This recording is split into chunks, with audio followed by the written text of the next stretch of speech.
Thank you very much, Ken Band, for very beautiful full Molam song. I hope Ken's sound will wake you up and stay with us for the rest of this afternoon. Coming next is a panel discussion on Mekong and ASEAN after COVID-19. Panel's perspective on what's next for the region to be facilitated by Kun Supalak Kanchanakundee. Kun Supalak is a former editor-in-chief of the Nation newspaper, former researcher at the Institute of Southeast Asia Study, Singapore. From what we understand, Kun Supalak is currently defined himself as an independent analyst on international politics and a security issues specialist. Kun Supalak, may I hand over this session to you? Thank you very much and welcome. Actually, good afternoon for all audience and our panelists today with us on the ASEAN Mekong Environment Week that translates into something very lovely in Thai. Mel is like a cat week for this type of thing that we are in the forum today on the in the midst of the COVID-19 pandemic, which is very critical time for the this region in the sense that there's caused so many crises in terms of its consequence and impact to this region. Let me make it clear about the Mekong and ASEAN's partnership that we are talking about today. Actually, we don't need to make such kind of division between the ASEAN and Mekong because Mekong is usually sub-region within the region of ASEAN, is comprising 10 countries in the groups in Southeast Asia, mainland and maritime states. So let me say in short, since now we're talking about the situation whatsoever that you would like to define in Southeast Asia, both on mainland and maritime states.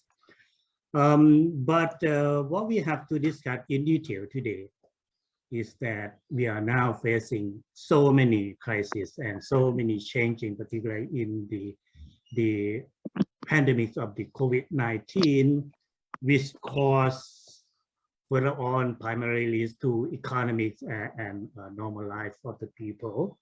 Country like in Thailand, we are facing economic slowdown. That's already tied to some money problem. In Myanmar in particular, you might be seeing that the COVID-19 is stereotyped to the economy, which was predicted a contraction of nearly 10% more, and together with the other crisis, political crisis, as you may know, that it will have a severe impact on the life of the people here.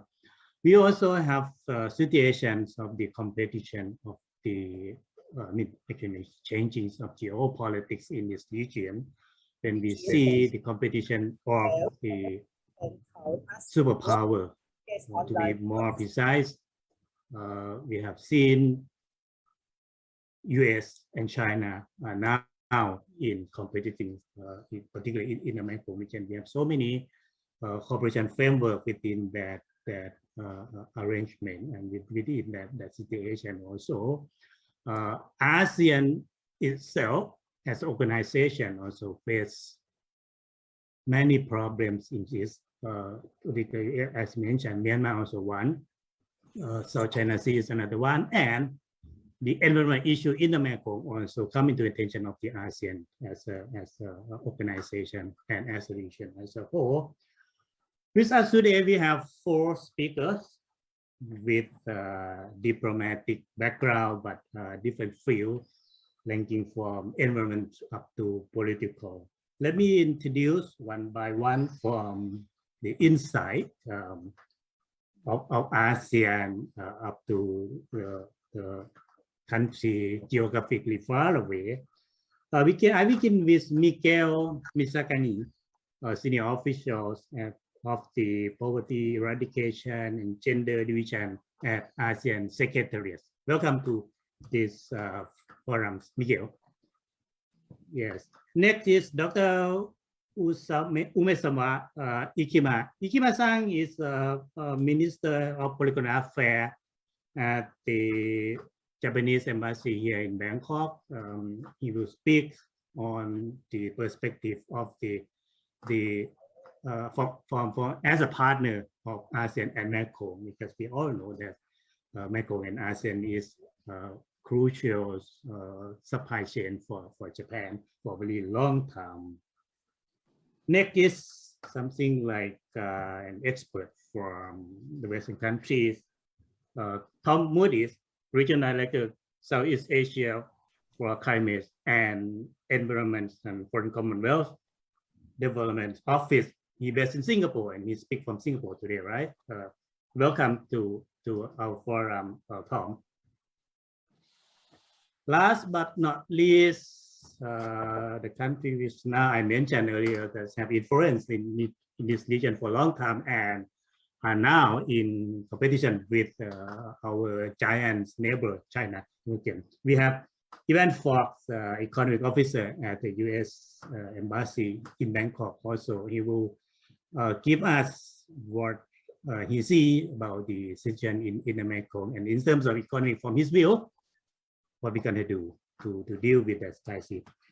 Let me begin by the order that I have already introduced to you, and from also inside up to what you see. All speakers have to, actually, is my recommendation to answer major two questions on this. First, in your views, how the ASEAN region will look like after COVID? I don't know when COVID will be end, but anyway, please foresee after that and what's going to happen and what people will be facing. And the second is, what is the role of your part and as a partner to play in their region, and what exactly matter for you as a partner for this region? So this, the floor is yours, Miguel. Thank you very much, Kun Supalak, and good afternoon, everyone who's watching this forum. My name is Miguel. I'm one of the senior officers from the Poverty Eradication and Gender Division of the ASEAN Secretariat. And first of all, I would like to thank the organizers for requesting our attendance in this, or inviting us in this forum. I have been listening intently to the presentations and discussions since this morning, and it's quite exciting to hear all of these perspectives on ASEAN, and providing all of these analysis on how we can work better together. No? And I think Kun Supalak already gave us the guiding questions that the panel members are requested to answer. So if with your permission, Kun Supalak, I'd like to share my screen. I just have 3 slides to guide me in this short, very, very short presentation. Maybe in answering the question that was posed to us by Kun Supalak, I hope that you can see my screen. I'll start first by painting a picture of what ASEAN is and what the idea behind ASEAN community. And I hope that everyone can see this first slide. The way we describe it from the ASEAN Secretariat is that ASEAN community can be imagined as a house with 3 pillars. So the first pillar is the ASEAN Political Security Community. And I think Professor Walden Bello already alluded to this this morning when he said that the Association of Southeast Asian Nations is really comprised of the governments of the 10 member states in ASEAN. So the first pillar would be the connections between the governments, and the focus is on ensuring that peoples and member states of ASEAN live in peace with one another and with the world at large in a just, democratic, and harmonious environment. Now, the second pillar is on the ASEAN Economic Community pillar. So, again, this is the areas of cooperation between governments of ASEAN, but also including the private sector. Now, the focus of the ASEAN community, economic community, is to transform ASEAN into a stable, prosperous, and highly competitive region with equitable economic development and reduced poverty and socioeconomic disparities. Now, the third pillar of this community is the ASEAN Socio-Cultural Community pillar. And this is what we fondly call as the people pillar. And this is where my division belongs. And the focus of this pillar is to contribute to realizing an ASEAN community that is people-oriented and socially responsible, with a view to achieving enduring solidarity and unity among the peoples and member states of ASEAN. So with this snapshot, I'd like to highlight some key points. So the first point is that across these three community pillars, there is a clear mandate for ASEAN to engage various stakeholders. So this could be civil society organizations, members of the academe, the private sector, members of the media, youth organizations. For example, in my division, we engage regularly with organizations of persons with disabilities. So there is a clear mandate to undertake such engagements with stakeholders.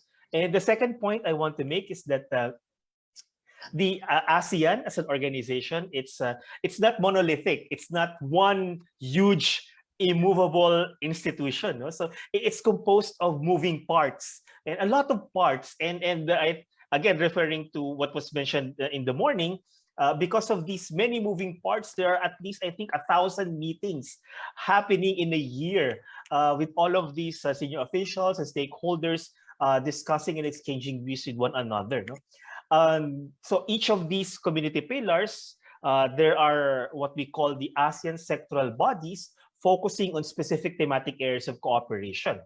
For example, under the ASEAN Socio-Cultural Community, there is a sectoral body called the ASEAN Committee on Women, and they focus on collective actions at the regional level on promoting gender equality and empowerment of all women. So this is just a brief backdrop to answer the question that Kun Supalak posed earlier.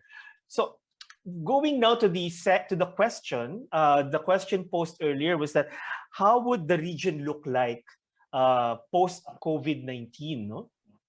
And to answer this question, I would refer to what ASEAN is currently doing right now to respond to and recover from the COVID-19 pandemic. So in front of us, we see the this diagram on the ASEAN Comprehensive Recovery Framework. This is the a roadmap or a recovery framework plan that ASEAN has adopted and is currently implementing to recover from the pandemic. As you can see in this diagram, it is a strategy, recovery strategy of the region. It guides the ASEAN sectors to assess, realign, and accelerate work and priorities. And as I referred to earlier, when we talk about ASEAN sectors, these are the moving parts under each of the community pillars. And it also, the comprehensive recovery framework emphasizes cross-pillar coordination. So it breaks down silos and it mandates cooperation between sectoral concerns. So later on, we'll see an example of that. And it outlines also the strategy that serves as pathways for partners and external stakeholders to engage ASEAN in the recovery stage. And when we say partners, it's not limited to government partners or international organizations, but more importantly, there's a deliberate intention or purposive deliberate intention to engage as wide and as many stakeholders as possible in this process. So just to further elaborate, the approaches adopted in this recovery framework is that it employs this whole of ASEAN community approach. And this approach entails mobilizing all the sectoral bodies and all the ASEAN entities up to the national level to put resources into the implementation of this recovery framework. and also looking at synergies and complementarities with specific national responses undertaken by member states. And the other points that we see here. Maybe if I could just move to the next slide. So given that backdrop, again, to answer Kun Supalak's question is how would the ASEAN region look like post COVID-19 pandemic? And I think the comprehensive recovery framework give us a bird's eye view of what the region, the direction of the region is taking in terms of recovering from the pandemic. So it looks at 5 broad strategies. In enhancing health systems at the national level, strengthening human security, maximizing the potential of intra-ASEAN market and broader economic integration, accelerating inclusive digital transformation, and advancing towards a more sustainable and resilient future. So all of these broad strategies, there are specific action lines that the ASEAN member states have committed to implementing. And these are the things that us from the ASEAN Secretariat are supporting the member states and the stakeholders and the partners in implementing. Now, I think my last slide now is to focus on specific broad strategies within the comprehensive framework, just to give us a sense of what would the region, the ASEAN region would look like as it transitions from the recovery stage to the new normal. So one is on strengthening human security. I mentioned earlier already enhancing health systems. I think that's already a given. But what we're looking at now on strengthening human security is breaking down the silos and making sure that government agencies and policies are synchronized and harmonized, and that there are platforms for engagement by various stakeholders, civil society organizations. So what specific areas are we looking at? We're looking at strengthening and broadening social protection and social welfare, especially for vulnerable groups. We're looking at promoting human capital. So apart from putting in place and strengthening social safety nets as an immediate response to the impacts of the pandemic, there's also combined with that the investment on human capital to enable the peoples of ASEAN to continue their livelihoods and engage in productive endeavors. And throughout those policies and programs, the framework clearly articulates mainstreaming gender equality throughout the recovery scheme and actions of ASEAN. Now, the second broad area is on maximizing the potential of intra-ASEAN market and broader economic integration. And based on available data right now, the intra-ASEAN trade, so the trade between the 10 member states, it's increasing. And there is the intention of the recovery framework is to keep the markets within the region open to each of the member states. And also, as the second point, bullet point elucidates, we're also looking at strengthening supply chains and making these supply chains, because they're all linked, making them resilient and really responsive to the new normal. And also there's a specific focus on sectors that have been heavily impacted by the pandemic, and accelerating actions so that these sectors can fully recover. For example, tourism and the micro, small, medium enterprises.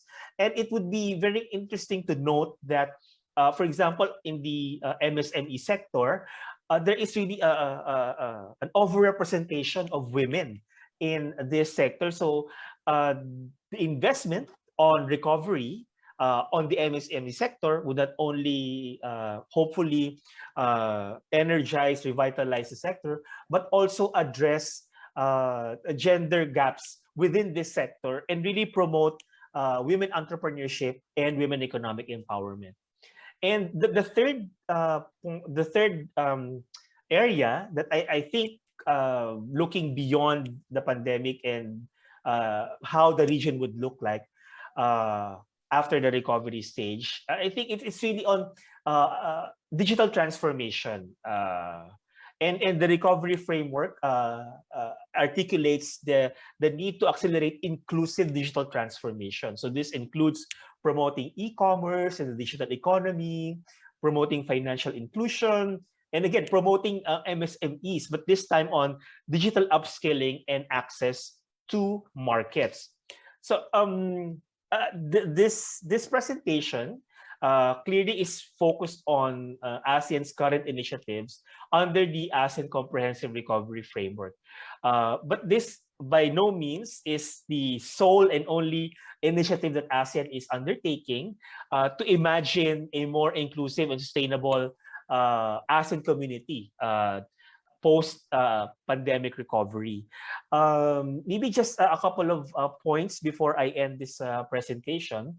One is through the ASEAN right now is at the middle point of implementing its 10-year development roadmap. It's called the ASEAN Community Vision 2025.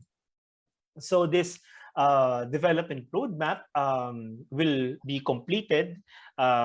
Its implementation will be completed by 2025, and there is an opportunity to engage various stakeholders, advocates, to imagine what the post-2025 development agenda of ASEAN could be. So I think that's an exciting area where partners are really encouraged to engage the different consultative platforms of ASEAN. And second, and I think this would be my last point, Kun Supalak, is that we from the ASEAN Secretariat, we recognize that there's really varying stages and degrees of engagements with stakeholders, with partners, with civil society organizations. On one hand, there could be ASEAN sectoral bodies that have institutionalized platforms for consultation. And on the other hand, there might be some sectoral bodies that, how can I say it diplomatically, maybe a bit too shy in pursuing active engagements with stakeholders. But I think the important message here is that ASEAN has a clear mandate to engage stakeholders, civil society organizations in the implementation of the ASEAN Community Vision 2025, and more importantly, in imagining how ASEAN will look like post-COVID-19 pandemic. The role of partnership is really key, and working with one another is crucial so that we can overcome this pandemic. So I think with that, I'll stop sharing my screen and end my presentation. And I hope that you found my presentation useful. So over to you, Kun Supalak. Thank you, Miguel, for insightful presentations. I would not summarize what he already presented, but just to point out that he left us really crucial point that we need to discuss further on.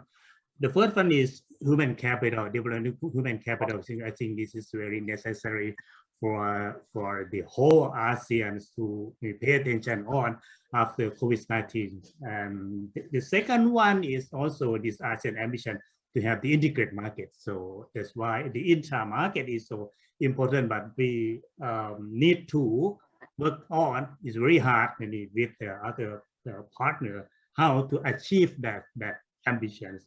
And the last one is, for me, is also ambition is because it's in the inclusive digital infrastructure is also badly needed for this region, particularly when we're talking that we are now sitting in different places from Jakarta, Bangkok, Singapore, and we can talk and share this idea. This means the importance of digital infrastructure that we need to use is as an effective tool for further developments.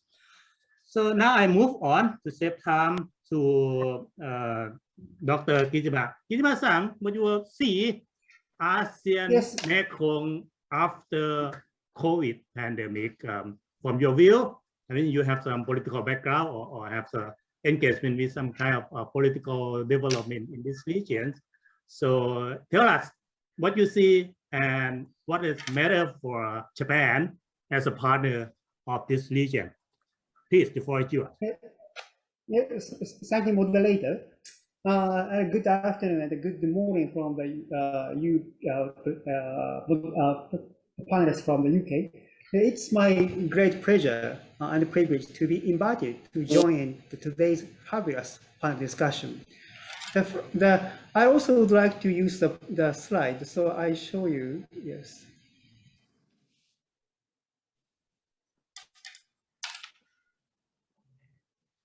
Yes. Yeah, first, this background photograph, of course, this is Mekong River. This photograph was taken by myself last December. And you can see the Mekong River divided the region into 3 countries. On this photograph, right-hand side is Laos, and the front left or left front is Myanmar. And I took a photo from Thailand. This connecting feature in Mekong region is today's my keyword. Also, I'm very happy to work with our panelists and moderator who are attending from the esteemed organization. I further have the honor to present Japan's perspective as moderator introduce me under the very ambitious title, Mekong and ASEAN after COVID-19. But why do I use the word ambitious?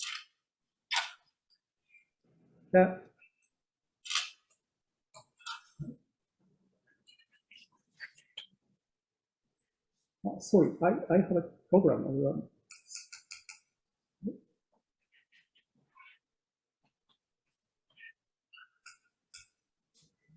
Just a moment, my slide not work.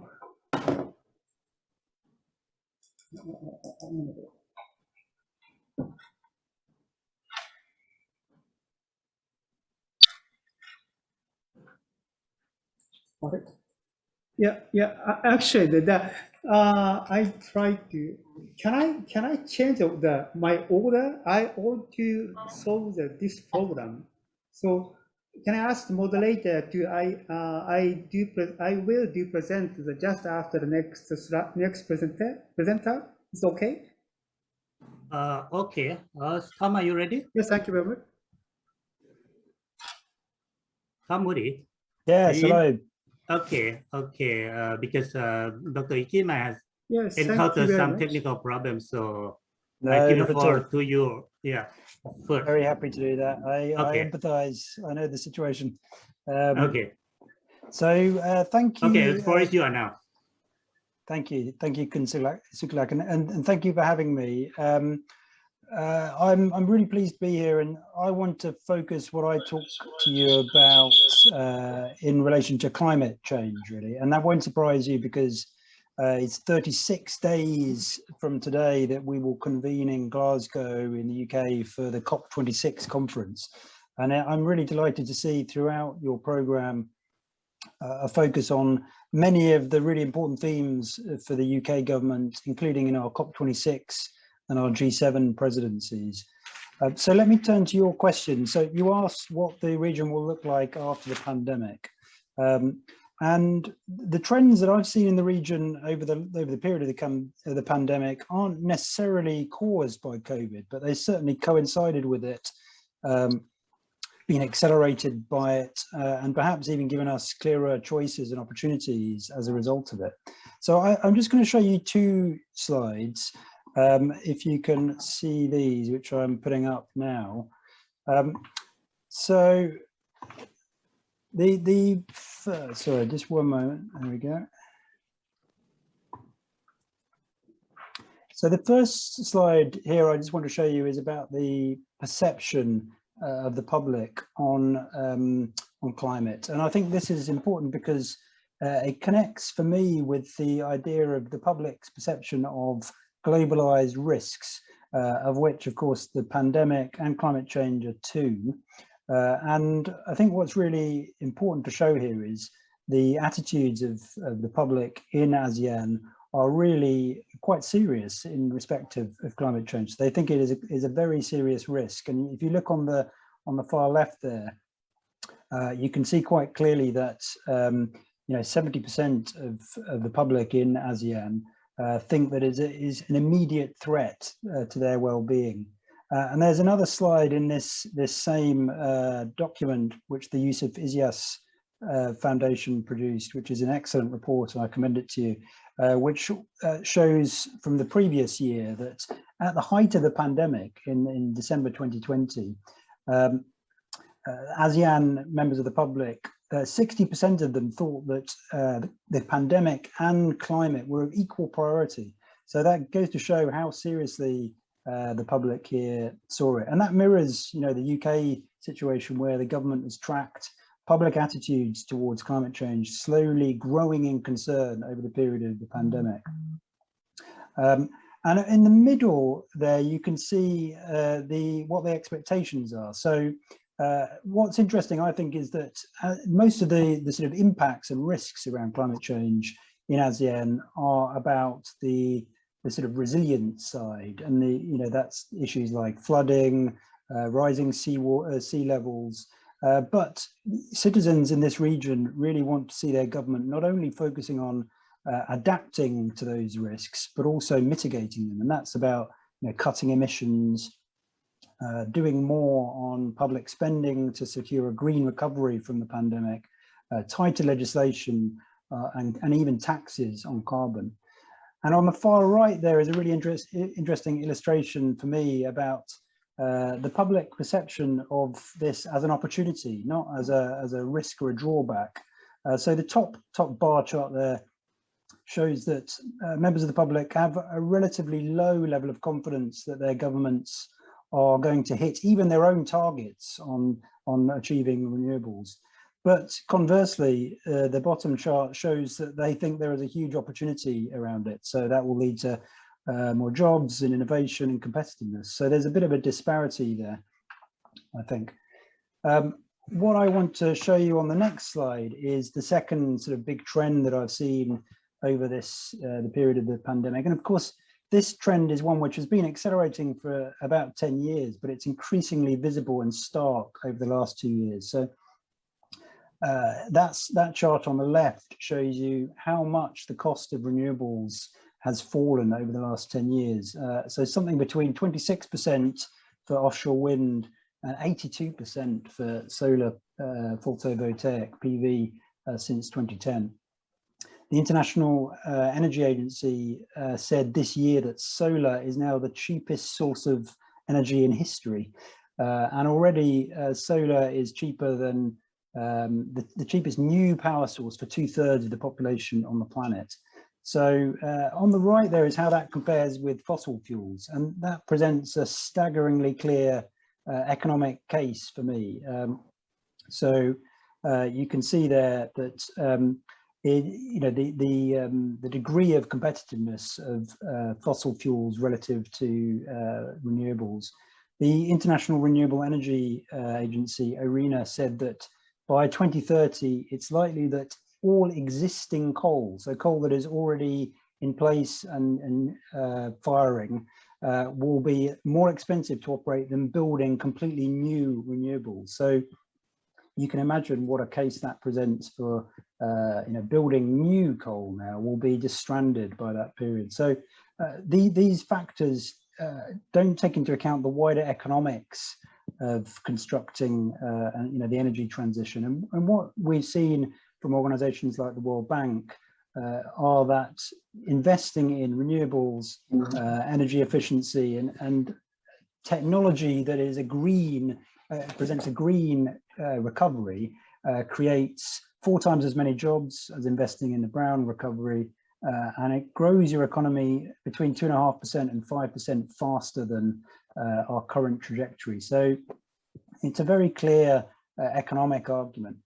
And beyond the energy transition side, we've understood a lot more in the last 2 years about the impact of our actions in economic terms on nature, and the avoided costs of investing in climate resilient infrastructure and adapting to climate change. So that's really important in this region because the Mekong contains 3 of the top 10 climate risk affected countries in the world. And the World Bank recently assessed that for every $1 you invest in climate resilient infrastructure, you get about $4 back in economic benefits. So it's a very compelling argument. So let me end that presentation there, and then I'll turn my video back on so you can see me. So that brings me on, I think, to your second question, which is about what does this mean for my government? And it won't surprise you that we see this very much through the prism of COP26. So we delayed COP26 by a year because of COVID, and that was to make it as inclusive as possible, but also to make sure that when countries gathered in Glasgow, they did so not dealing with the immediate health response that was critical for the pandemic, but they were thinking about the recovery. And that means that as we gather now, we are thinking in those terms, and we're thinking about seizing that opportunity, which I set out on those slides that I showed you. We made a huge effort to make the conference inclusive. So we're paying for vaccines for all accredited delegates. We're exempting the leaders who are attending Glasgow from quarantine, even if they're in what we would call a red list country. We have 100+ world leaders confirmed, which is a really good turnout, even for a normal COP, but particularly in the height of the pandemic. So that just speaks to the fact that it is such a critical moment for taking climate action. And there was a recent report from the International Panel on Climate Change, the independent science body which advises the UN and governments around the world on this, and it made it very clear that this is a crucial decade to take action. If we don't do so now, we will have little chance of keeping temperature rises at a manageable level. So what we need to achieve COP is to try and drive down emissions by about 45% from where we are now to 2030, and that is to keep the temperatures below or about 1.5 degrees above pre-industrial averages. And the science says that once you get to even that level, you're starting to see increasingly higher risks of catastrophic changes to the Earth's climate and stability. So we really need to keep it to that level. With current commitments where we are now, we're on track for about 2.1 to 2.4 degrees. So there's a lot of a way to go. But we have got 70% of the global GDP now on track for net zero, under commitments to net zero by about 2050. That includes under the UK's G7 presidency. In June, we got all the G7 members to commit to a 50% reduction on their emissions by 2030. So the really key next step for us is that countries in the developing world, particularly the biggest economies like China and India and the G20, really take that ambitious action.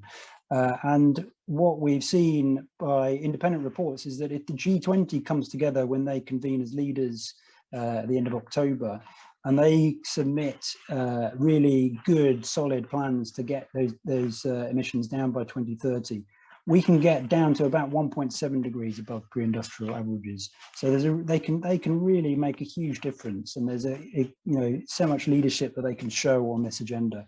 So that is the first big priority, the first of the 4 priorities for our COP26 presidency, keeping that 1.5 degrees alive. In this region, there's been some great recent commitments by Laos, Indonesia, and Myanmar in making those net zero commitments. And Singapore has also said it will reach it as soon as is viable. In the wider neighborhood, Japan, Republic of Korea, and China have also made really good commitments to reach that point. And we're hoping for more to come before Glasgow. And this week in the UN General Assembly, we've seen some fantastic further developments with President Xi Jinping committing to ending finance of overseas coal. And that is a really big priority for us in COP26. For this region, that will kill off 17 gigawatts of coal plants that are in pre-pipeline, and that's a crucial step in bending the curve of emissions before the mid-century. So we want to see countries like Laos, Cambodia and Vietnam, which were part of those pipelines, now come forward with commitments to stop building new coal, following the path of Malaysia, the Philippines and Indonesia, who have made similar commitments. Second of our priorities is adaptation, and that's really important in this region, as I said earlier. But globally, the Global Climate Risk Index recently said that in the last 10 years, there had been about $3.5 trillion in losses from extreme weather. And if you consider that in this region, insurance penetration is sometimes as low as 1%, you can imagine the economic impact that has. So we are calling on countries to spend at least 50% of their climate finance, their budget to tackling climate change, on adaptation to climate change. Thirdly is finance. I want to be clear here that the UK presidency is putting huge pressure on the developed world to live up to its commitment to fulfill the promise to fund from private and public sources $100 billion worth a year of climate finance to the developing world. And we've fallen short of that so far. We're about 20% short of where we said we would be by this point. So that's a really crucial issue of the feasibility of making the transition, of equity, and frankly of trust. We're very clear, that we need to live up to that. So we were delighted to see the US doubling of international climate finance this week in New York, and they will now spend about $11.5 billion a year on climate finance. And of course, when we do convene in Glasgow, one of the key parts of those negotiations, the UNFCCC negotiations, are to finalise a part of the Paris Agreement, which will ensure cross-border flows of finance to help the developed world, support the developing world, and make cross-border trades of carbon and finance will be implemented. So something called Article 6 will be completed, we hope, in Glasgow. And finally, just a point about the fact that we see as our fourth priority this as a global effort. So collaboration is really vital for this. It's not just about governments, it's also about the non-state sector and particularly private sector doing their part. So we have been focusing a lot on something called the UNFCCC Races to Zero, which show how the private sector can do their part in committing to reaching net zero. So, for example, the new Glasgow Financial Alliance for Net Zero now has secured $70 trillion worth of financial assets under management, which are on a clear, committed path to net zero. So a huge weight of private sector finance is moving in that direction as well. And there is a parallel race to resilience, which is building the resilience of 4 billion people globally by 2030. So let me conclude on the question again of what next after COVID. And I think what I would really just emphasize here is that we must build back better. So last December, at the height of the pandemic, we had 75 leaders globally showing great vision and foresight in making ambitious commitments, and the Global Climate Ambition Summit that the UK convened in London. It was a virtual conference. So it's fundamentally in the interest of all of us to build back better now as we have this opportunity post-COVID. There's cleaner air, healthier communities, sustainable economic growth, and it's not a binary economic choice either, as I've said. So the facts of that speak for themselves for the UK. So we have managed to double our GDP by we've managed to increase our GDP by 70% since 1990, at the same time as cutting our emissions by about 40%. So it's really crucial we don't make the wrong long-term choices now. Pulling the old familiar levers for growth as we emerge from COVID of brown growth and fossil fuel funded growth will lock in slower growth for a generation. And it's really clear the case for that. But more importantly, in a region which is really integral to global supply chains and value chains, and it will be increasingly in its economic future, is the growth in the low carbon goods and services, which are projected to reach $7.5 trillion a year by 2050. It's a 3,000% increase from 2015 levels. So We really look forward to the future of this region as the newest dialogue partner of ASEAN, and to welcoming it to COP26 in 5 weeks' time and supporting its green recovery post-COVID-19. Thank you very much for having me. Thank you, Tom. Very interesting presentation, and I myself have a lot of questions to put to you, but I will put to you later, joining the other audience when we pose a question, particularly on the solar energies, that we have known that the COVID pandemic has forced many governments and the private sector to suspend their projects. I mean, because it's cost a lot of investment for that. What's going on after the COVID, when we are facing something like an economic slowdown and would have enough resource and capital to move it on? But please answer the question later when we join. So we have still 2 more speakers to move on. Dr. Akima, are you ready now? Yes, I'm ready. Yes, I'm sorry for this challenge. Okay, please go ahead.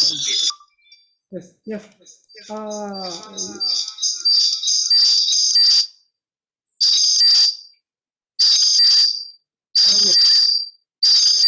This is I heard echo in your. Okay, silent now. Can you try?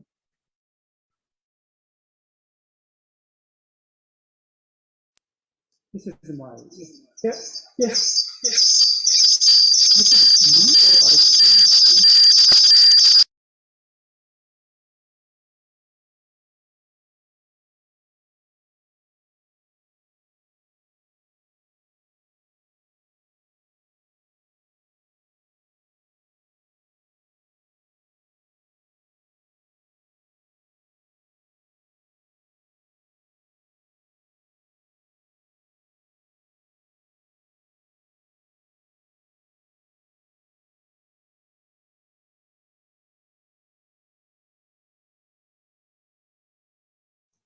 I think your mic is off. Okay. You have to turn off your speaker also, because that way it's echo in this section. Yes. Yeah, speaker off, I think.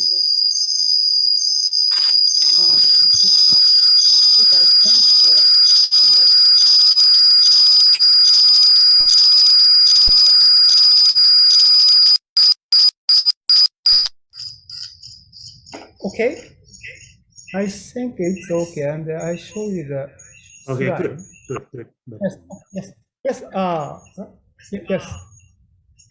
I have to back to the question. Yes, this one my question. The only speaking, it might be little bit early to this question.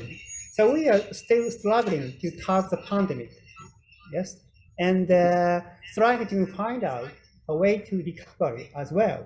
So I first try to answer the first of 2 questions, or your first question: how ASEAN region look like? To try to answer this question, number 2 and number 3, I'd like to compare the Japanese diplomacy before and after pandemic.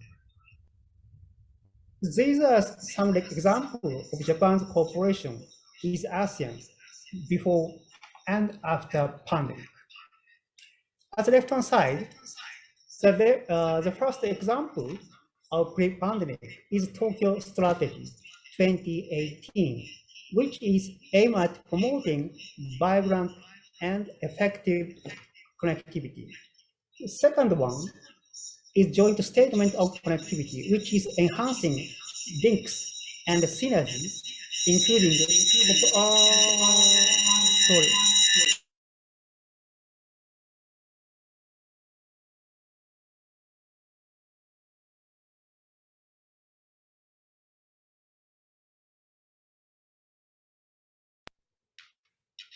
Okay, yes.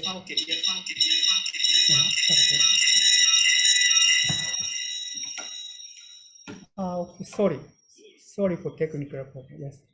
The second one is okay. Yes. The third one of the pre-pandemic is a tool for such connectivity. These three outcomes clearly show that the pre-pandemic Japan's diplomacy was promoting infrastructure and logistic connectivity. So while the pre-pandemic diplomacy had somehow addressed hard connectivity, first one, the post-pandemic focus on more soft connectivity. The first one is current Japan's flagship project, ASEAN Center for Public Health Emergency and Emerging Disease. This will serve as a center of excellence and the regional hub to strengthen public health policy connectivity. And the next one is the second one is ASEAN-Japan joint statement on the cooperation with Japan's joint statement on ASEAN outlook on Indo-Pacific, on the cooperation with Japan's free and open Indo-Pacific. It promotes sharing values between ASEAN and Japan, such as openness, transparency, inclusivity, a rule-based order, free and fair economic relations, and the mutual aspects. Then, third one, cooperation toward universal health coverage is more typical example. I show the detail in the next slide. Yes. So this is Japan's initiative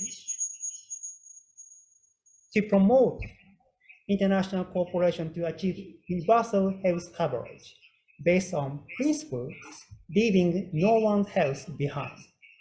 The first one, since immediately after the COVID-19 outbreak, Japan had supplied the $4 billion amount of Japan's produced vaccine, which is approximately 30 million doses, including 3 million to Vietnam and 1.65 million to Thailand, 1 million to Cambodia, and 0.6 million to Laos. Second is Japan's project named as Last 1 Mile Support, which delivers every person in the world by establishing cold chain supply mechanism. Japan provided each Mekong country with a facility amount of $20 million. Then the third one is to reinforce core medical facility and networks by establishing the regional hospital network. So this Japanese initiative to achieve universal health coverage is to connect public health policy and also to share the vision of equitable vaccine access.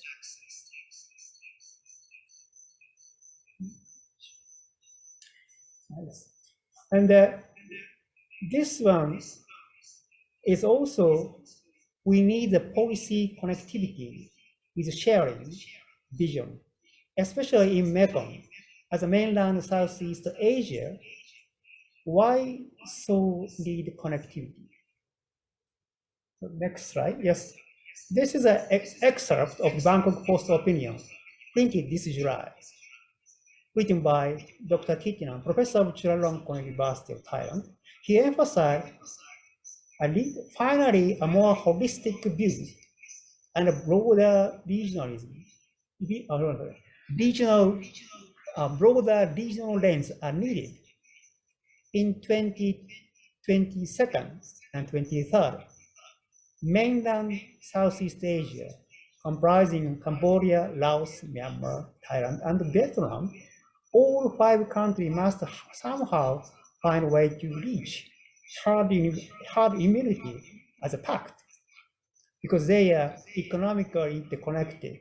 So I remind you of the question, that means the first question as a moderator cast asked, how ASEAN region look like?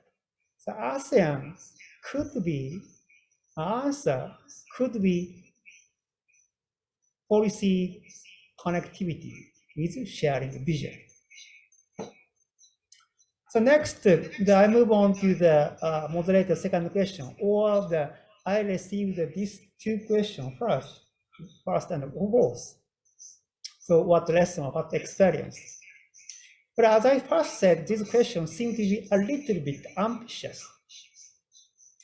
because even Japan is still struggling to curb the pandemic, and even though Japan's vaccine inoculation rate has achieved almost at 70%, Japan has a serious challenge to recover a vibrant economy with bringing back the safe and secure public health. But at one point we can see as something lesson or experience after the COVID-19 outbreak is a fact that Japan has accomplished the Tokyo Olympic safely and securely in pandemic era. More than 10,000 athletes gather and they enter more than 300 game events in a small Tokyo area. Then every single game was successfully completed without any infection problem during more than 2 weeks. Amazing. So I want to introduce this slide. This is one article written by a Canadian journalist in CBC on September 6th. He reported these circumstances at this time we found out ourselves So the circumstances made for an incredibly challenging situation. Games began, and people are reminded of their own dreams, goals, and aspirations. They were reminded of what it's like to experience something collectible. So it always brought and will continue to bring people together.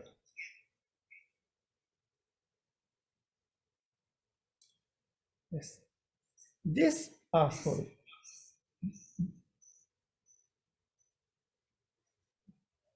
Yes, so this people together is what we have accomplished by all the people during Tokyo Olympic in pandemic situations. Eventually, these people together, or I may say people to people or hand in hand, is not only what Japan has learned from experience suffering COVID-19, but also what we Japan have enjoyed in its diplomacy on Mekong and ASEAN for last 5 decades. That is Fukuda Doctrine, heart to heart.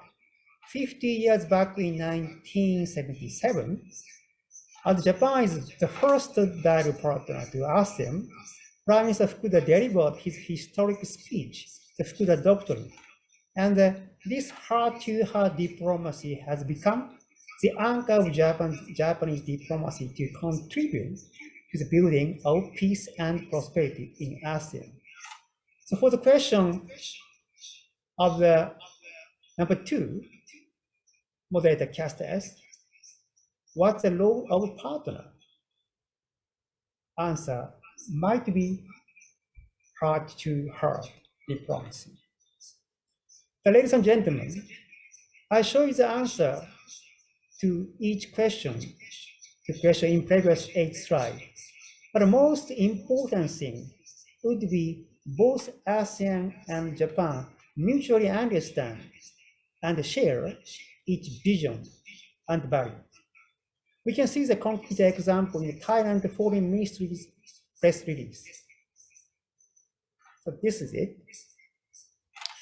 This press release issued by Thailand Ministry of Foreign Affairs just after the ASEAN-Japan ministerial meeting on August 4th this year. So just a month ago. And Thailand emphasized enhancing heart-to-heart partnership in all dimensions. It is sharing vision. And from the third line, the need to strengthen cooperation on the COVID-19 COVID-19 response and post-pandemic recovery. This is sharing the future. And fourth line from bottom, implementation of the AOIP, sharing values. And last one, exploring new area of the cooperation, such as Thailand biocircular green economy model, which is in line with Japan's green growth strategy. This is policy connectivity. So ASEAN and Japan mutually understand what we have experienced and learned from COVID-19 outbreak, and fully aware what we should work in post-pandemic era. So finally, I conclude my presentation of panel's theme, Mekong and ASEAN after COVID-19. That could be, I explained previous slides. That is policy connectivity based on heart-to-heart diplomacy for peace and prosperity, sharing vision, value, and future. This is Japan's perspective on what's next for the region on our relation. Especially 2023, 2 years later, Japan and ASEAN will commemorate the half-century anniversary of the ASEAN-Japan relation. And at the time, Japan will further strengthen the Japanese diplomacy to Mekong and ASEAN for the next half-century. Thank you very much. Thank you, Dr. Akima. To save time, I would not conclude for making any summaries on his presentation. So we move on to our partner from the US. So Yuan Fock, the floor is yours now to share your view. What's the, when you have economic background, right? And works mostly on the economic picture. I think we are facing severe economic slowdown. It's very hard to recover, I think, in countries like Thailand and particularly Myanmar, even face a contraction. So what is going to happen, and what is the matter for the US? How to make it be possible? Your floor is yours.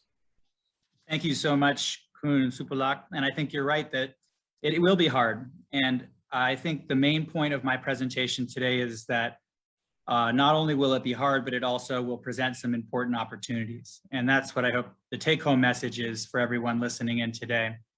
I want to start by thanking not only Kun Supalak as the moderator for this presentation, but also the insightful presentations from my colleagues from ASEAN, from Japan, and from the United Kingdom, and for all the participants that are on the phone today. Hopefully, I'm really looking forward to this week of great presentations on a wide range of issues in which the United States has great interest. So as a brief introduction, my name is Evan Fox, and I work in the economic section of the American Embassy here in Bangkok. I cover a wide range of portfolios that range from energy, environment, science and technology, and health. So they keep me quite busy following all those different things, but I think they're all pretty relevant to what we're talking about today. And when I looked at the questions that Kun Supalak mentioned in advance, to me, it really struck me that there are two questions that we should be thinking about. The first is, what does COVID-19 tell us about how we should prepare for the next pandemic and for future health crises? And I'll talk about that a little bit and what the United States is doing to help. The second question that I'm really thinking about is the one that I started with, and that is what kind of opportunities are we going to be able to take advantage of as a result of COVID-19 as we engage in the economic recovery. And I think what you'll see throughout my presentation is that there's a lot of synergy with what was mentioned in the ASEAN framework for recovery, particularly looking at the strengthening human security pillar, at looking at some of the economic connectivity, and also some of the other issues that were mentioned. And I'll flag those as we go along. There's also a lot of synergy with what the United Kingdom representative mentioned with regard to climate change, and also with the UK, with some of the building closer ties among donor countries and ASEAN nations. So to start, I'm going to talk a little bit about what can we do to prepare for the next pandemic, and what is the United States doing to help? So I think what have we learned stepping back? We're now seeing the light at the end of the tunnel of the COVID-19 pandemic, and we're not there yet, but we're getting close. And I think the real lesson is that we are all very vulnerable to these kinds of health emergencies, and that we can do better in terms of strengthening our health systems. That means looking at our hospitals and clinics, but also our research and basic education that support our healthcare system.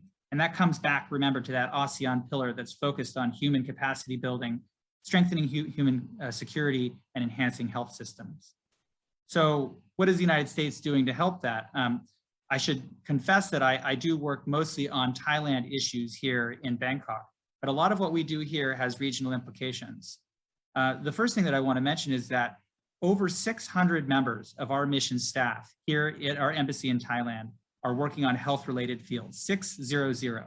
That's a lot of people from the United States government that are working to help Thailand and the region better adapt to the next health pandemic.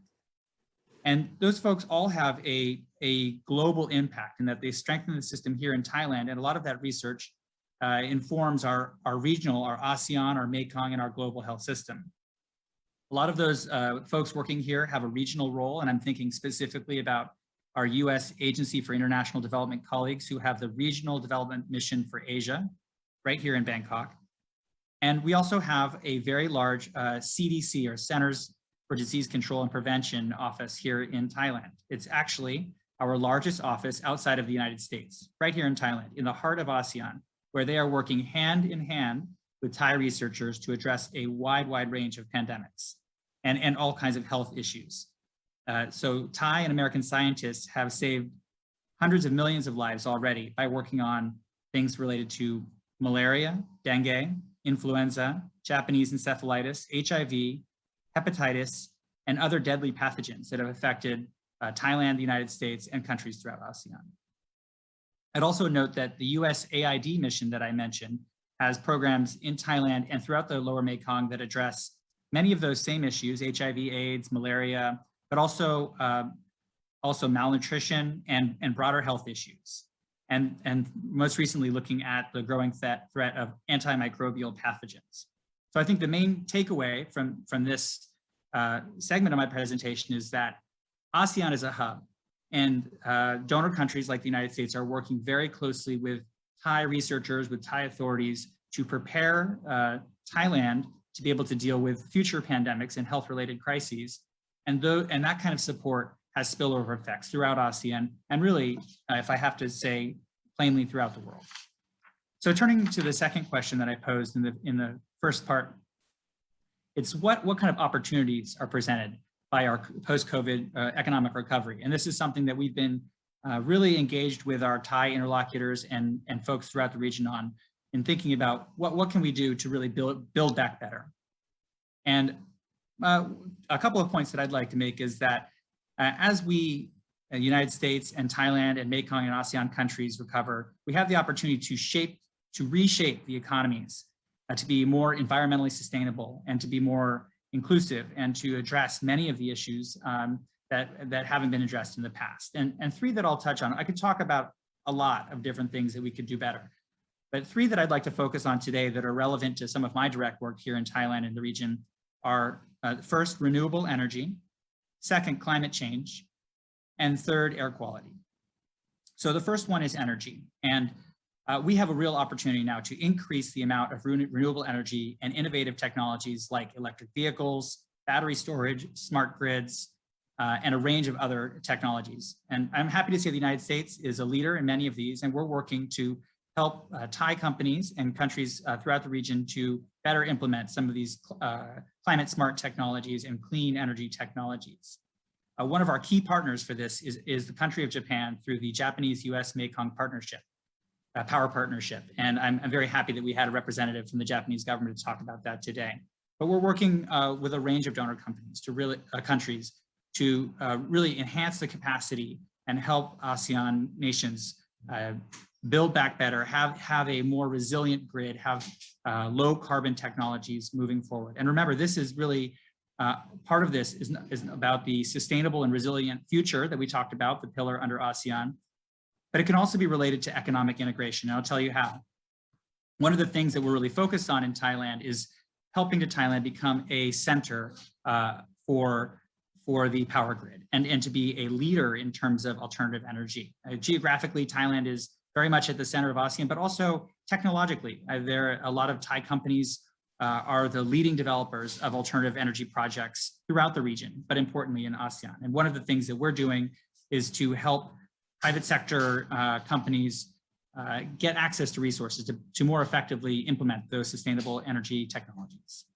We're also supporting planning efforts. So one that I mentioned is the regional energy grid planning through our AIMS 3 project. That's the ASEAN Interconnect Master Plan Study, which will help to chart a future in ASEAN for linking these countries better together. Think about that economic integration, but specifically in the energy field. And we're also supporting specific studies for cross-border trade. I was so heartened to see a couple weeks ago a renewed agreement for the power trade between Laos and Singapore passing through Malaysia and Thailand. And that's exactly the kind of economic integration that is consistent with what ASEAN is pushing for, and that the United States is working hand in hand with Mekong nations to move forward. We're also turning very quickly to electric vehicles. We're so happy to see Thailand playing a leading role in terms of investment in research and development, but also regulatory and other measures to increase electric vehicle production in this part of the world. And I was happy to see some of the targets that the Thai government has set, and we're working to support some of those efforts through US private sector engagement, but also through some of our technical capacity building, including electric vehicle readiness plan for municipalities in Thailand. Another thing that I'd like to highlight very briefly is that we're working to try to make sure that ESG standards, that is environment, social and governance standards, are integrated into planning. And we have specific programs through USAID and other parts of the US government that are helping both public sector government initiatives as well as private sector initiatives better consider those efforts and considerations. So to kind of summarize for this part of my presentation on the energy front, this is the economic integration and sustainable resilient future is a really important part of how we build back better after COVID. And the United States sees a couple of key areas where we can help with that. And it's consistent with the green recovery that Tom mentioned earlier today. And I think in terms of this, I like this idea that our Japanese colleague mentioned of policy harmony. That effort is consistent with Thailand's biocircular green economy model in terms of recovery, but also with Japan's green growth strategy. And I think to the extent that we can be on the same page and pushing on the same issues and helping our Mekong partners get to where they need to be, the policy coordination helps very much on that. I'll turn now to climate change. And this is another area where I think that we have an opportunity after COVID-19. As Tom mentioned earlier, there are very bold targets, and the United States is happy to be collaborating closely with the United Kingdom as the host of COP26 happening in just a very short time. And I work very closely with Tom's colleague here, the COP26 attaché at the UK Embassy, on thinking about how to empower Thailand and other countries in the Mekong to meet their own climate ambitions and raise those ambitions as possible. A couple of things that I think are important in terms of our economic recovery and thinking about what do we do after COVID that relate to climate change is, one, making data and information available and making sure that it's widely available to governments and private sector and civil society members. One of the ways that the United States is helping with that is that we have a wide range of publicly available tools that are natural resource planning tools. So one of those is our Mekong Water Data Initiative. This is a range of technological tools, GIS, Geographic Information System, and other tools available to anybody on the internet. And they relate to not only the Mekong River itself, but associated natural resources in the Mekong River, in the Mekong River Basin. The second tool that I'll briefly highlight is through our USAID Severe Mekong project, which is a very innovative project utilizing the expertise of scientists from NASA and GIS experts and development experts from USAID. And it's another tool that we work very closely with the Thai government and countries throughout the region on, but is publicly available. Another really important factor that I think, and is actually covered very nicely throughout the agenda of this week's conference, is working with local communities. And the United States feels strongly that local perspectives are very important to integrate into policy planning. And in the Thailand context, we're working to look at communities resident along the Mekong River Basin and think about how to better understand the impacts of climate change on those communities and integrate those views into our policy plans. And we have a couple of programs in the works to do exactly that. We're also looking at rural areas and how to improve sustainable agriculture and promote agricultural innovation. And one particular initiative the United States is running that is relevant to the Mekong region is the Agricultural Innovation Mission for Climate, or AIM for C. And thinking about how do we take our next steps after COVID-19, looking at key sectors, and in Thailand, agriculture is obviously one. How do we modernize those? How do we integrate the best technologies to make sure that they grow post-pandemic in the most sustainable and inclusive way possible? We're also providing direct technical assistance to key Thai government agencies. I'll list a few here: the Royal Irrigation Department and the Office of National Water Resources, where we're helping those Thai agencies build their capacity, have better tools and information to be able to manage more equitably natural resources. And I know other donor countries have similar efforts. We also feel very strongly that multilateral organizations in the region are important, and in particular, the Mekong River Commission, which is the only treaty-based organization managing natural resources along the Mekong River Basin. And we have a number of programs to increase their capacity, including helping folks from the MRC learn from the US experience in managing transborder natural resources. The final point I'll make here is that we are also, as Tom mentioned with the United Kingdom, in the United States, we are doing our best to lead by example and lead by the power of our example, as our president likes to say. We have increased our own nationally determined contribution for reducing greenhouse gas emissions to 50 to 52% by 2030. And we have a net zero target of 2050. And we're doing our best to make sure that countries throughout the region are empowered to make similarly bold commitments and increase their ambitions ahead of COP26, but really at any time to make sure that we move forward to meet some of the targets that Tom had mentioned of the 1.5 degrees Celsius. I'll turn very quickly on to air quality now.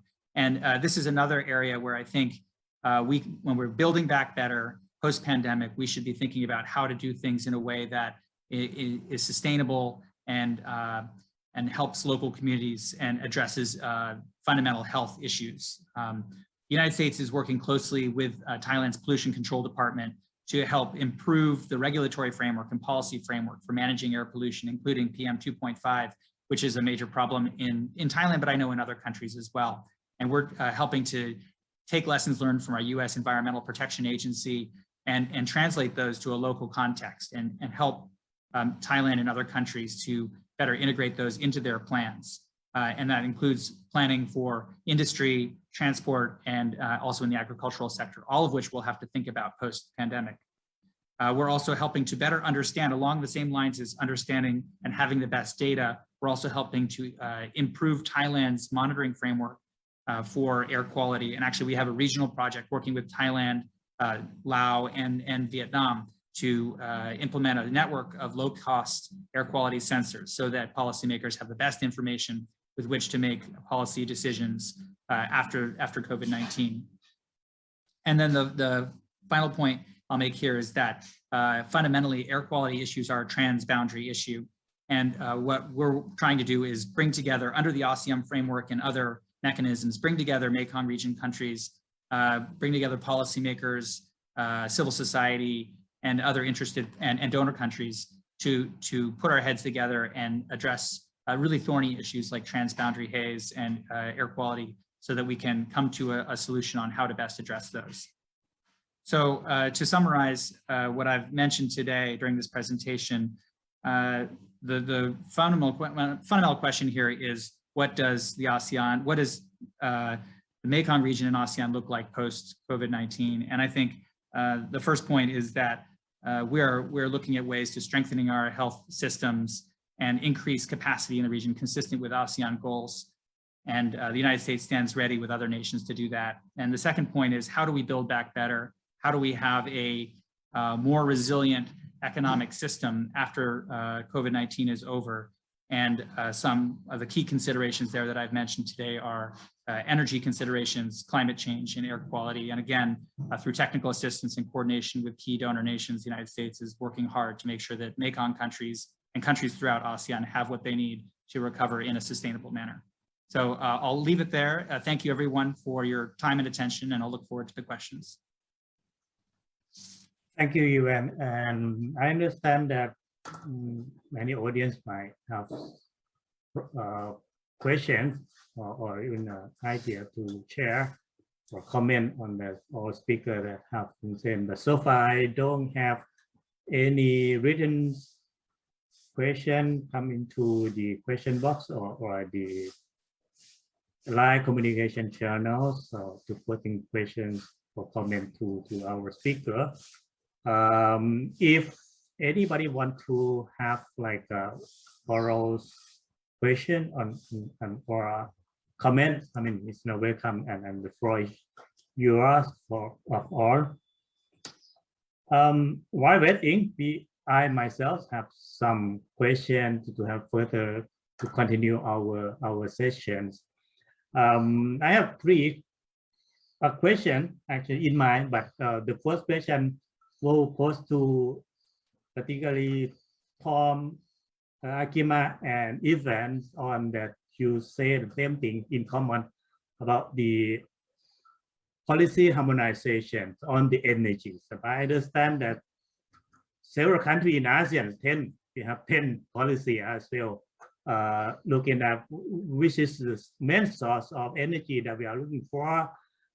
Country in Mekong mostly, I mean, they're concentrated on the fossil fuels, and we have encounter a major problem of the hydropower energy. That's a country like Laos and our giant neighbor China are now rely on dams construction and that facility on the Mekong River. That contradicts to our demands or concerns on the environment issue. I don't know in your idea where or which sector of the energy and environment related to start the harmonization of the policy to make the ASEAN as a whole, or even you can divide some or make a sub regional, like in country in Mekong. We cannot or implement the same policy in the state. So I mean, I'd like to hear from you where it could start. Yeah, thank you very much. That's a very interesting question. The first, I want to say that currently there is no platform where all the Mekong country, including a Lanchan River country, participate in equal footing. For example, there is a Mekong River Council Treaty, but China and Myanmar are not the full member. So only the 4 countries having participate in the legal binding of the treaty. But as I said, China and Myanmar are not the full member. So they cannot talk about the equal footing. And also on the global side, there is the UN Convention, I think UN Convention on the law of the non-navigation use of the international river. Only Vietnam is a member of such a global convention. So one thing, there is no such legal binding platform is missing, is one point. Of course, we understand there is a political framework. For example, the Lanchan-Mekong dialogue, Lanchan-Mekong dialogue, but it's a political platform. This means that a country having a political power can have a decision-making power. So if we, of course, this is the viewpoint from the external country, but if we see that this current future, there is no platform where all the Mekong River countries participate in equal footing. That might be the first step to to address the equal footing and also the equal footing policy coordination policy coordination framework. This is my point. Thank you.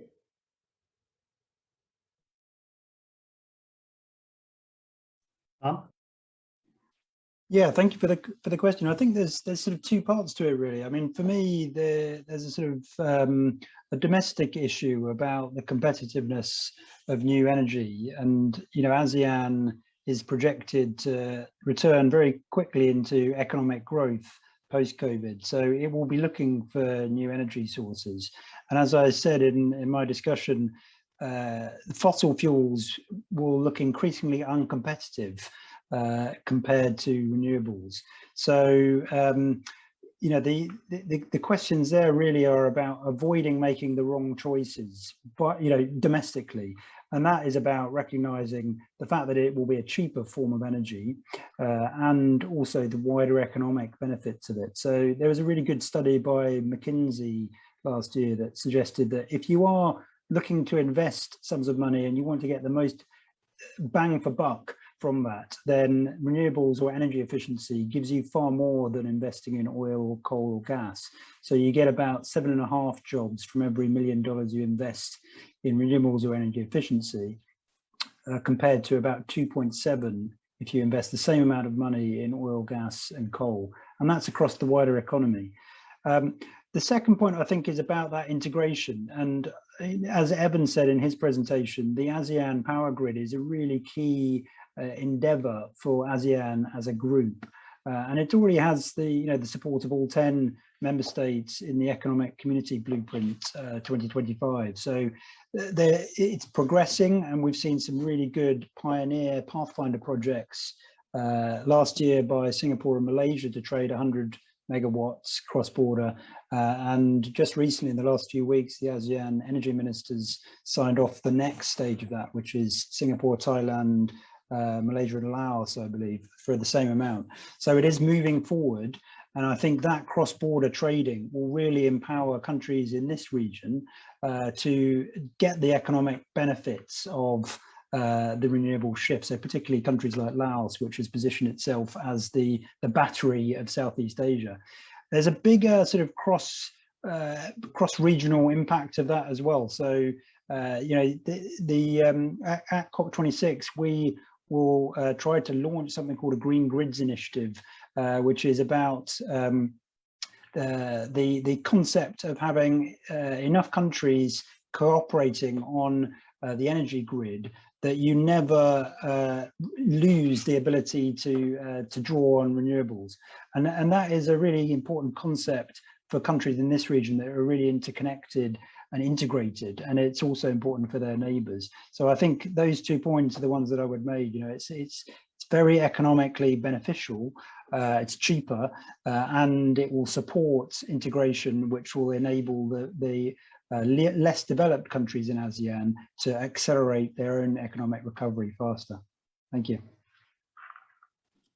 Well, thank you. I think certainly yes, and I think that Tom and Akima-san mentioned most of what I would have said, but I think maybe I'll make a couple of just additional points. One is that we really do think that the Mekong River Commission is a key body, and that as in terms of platforms, that's one that we've really focused on trying to empower and make sure that there's enough human capital, human capacity building for them to make good decisions. And one of the ways that we've been trying to do that is through some of these exchange programs and particular data tools, technological support to help improve that as a decision-making entity, and that policy harmonization should happen through work with organizations like that. But the other one that I wanted to mention, and I'm not sure we've talked about it today yet, is ACMEX, the Irrawaddy Mekong,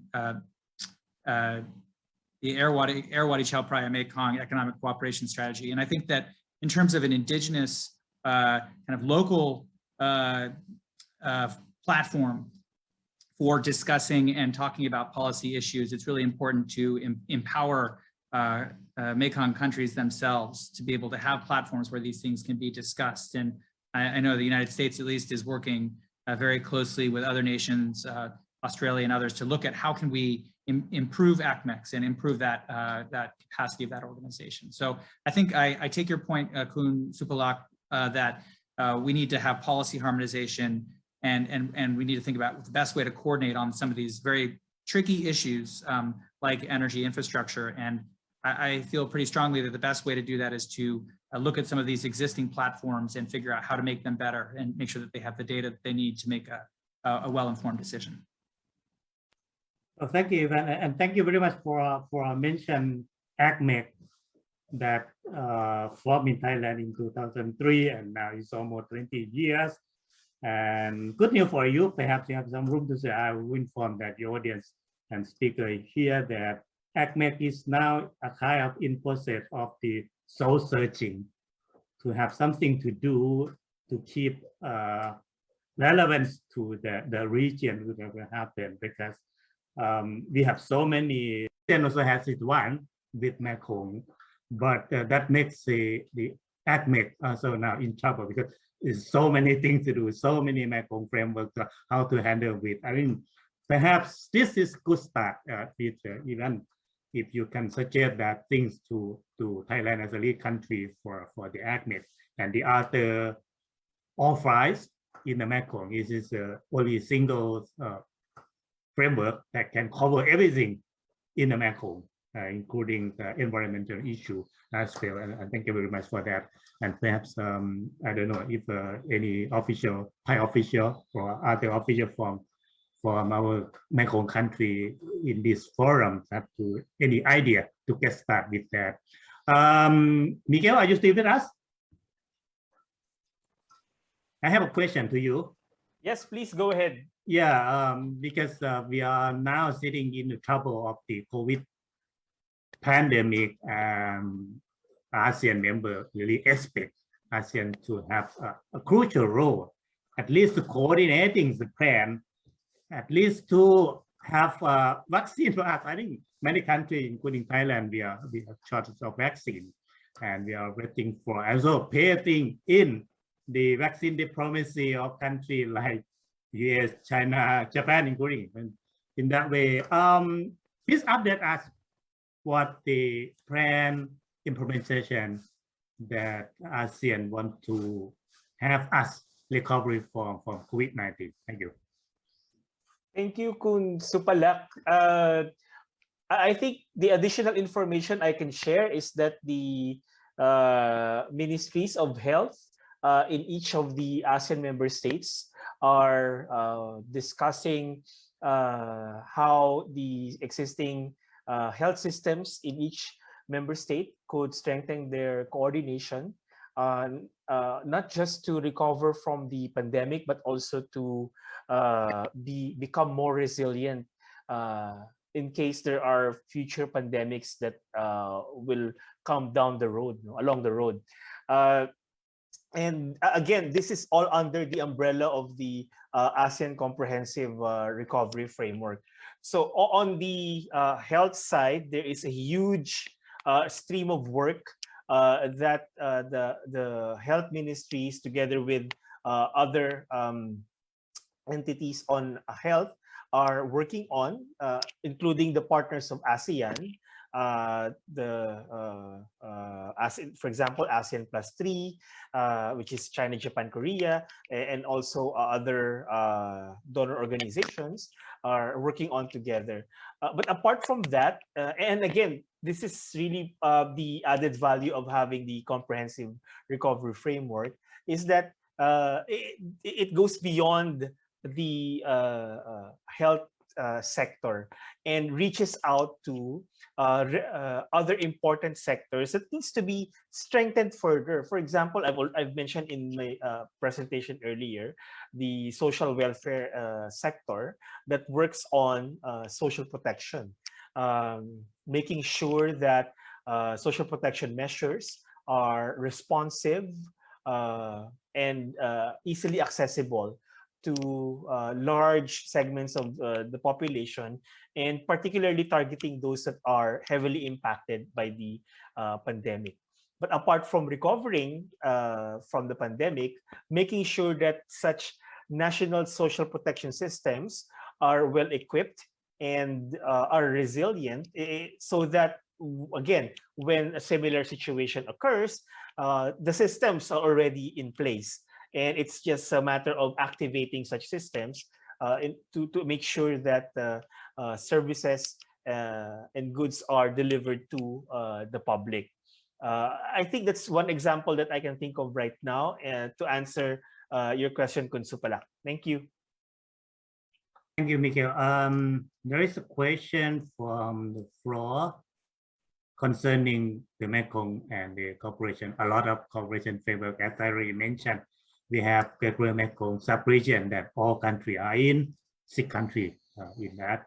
We have MRC that some of you already mentioned, but MRC cover only 4 countries, Lower Mekong, except China and Myanmar. We have US Mekong Partnership, we have Japan Mekong Partnership, we have Korean Mekong Partnership here, and we have also Lansang Mekong corporations that perhaps we can say belong to China. But on this environmental issue concern, that only China, perhaps they have a separate plan for the environment issue, and they haven't shared perhaps clearly with the other, or sitting in the other forum to share the same thing. Second thing is that there are a country called Friends of Mekong, which I understand that UK include in that. But the question is that possible, or any way that to bring China to sit in the whole, Friends of Mekong and the other forum that can discuss about the issue of Mekong in terms of environment, economic development, or so whatsoever that we in. I don't know, any of you free to have an idea whether we have China on board to discuss as the Friends of Mekong rather than have their own plan and their own framework of cooperation as many countries have. I know who will take it. Question.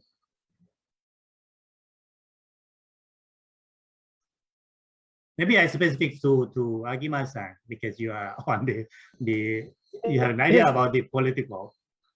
First, I understand this is not the official statement, was not the official statement place. So I can say the private point.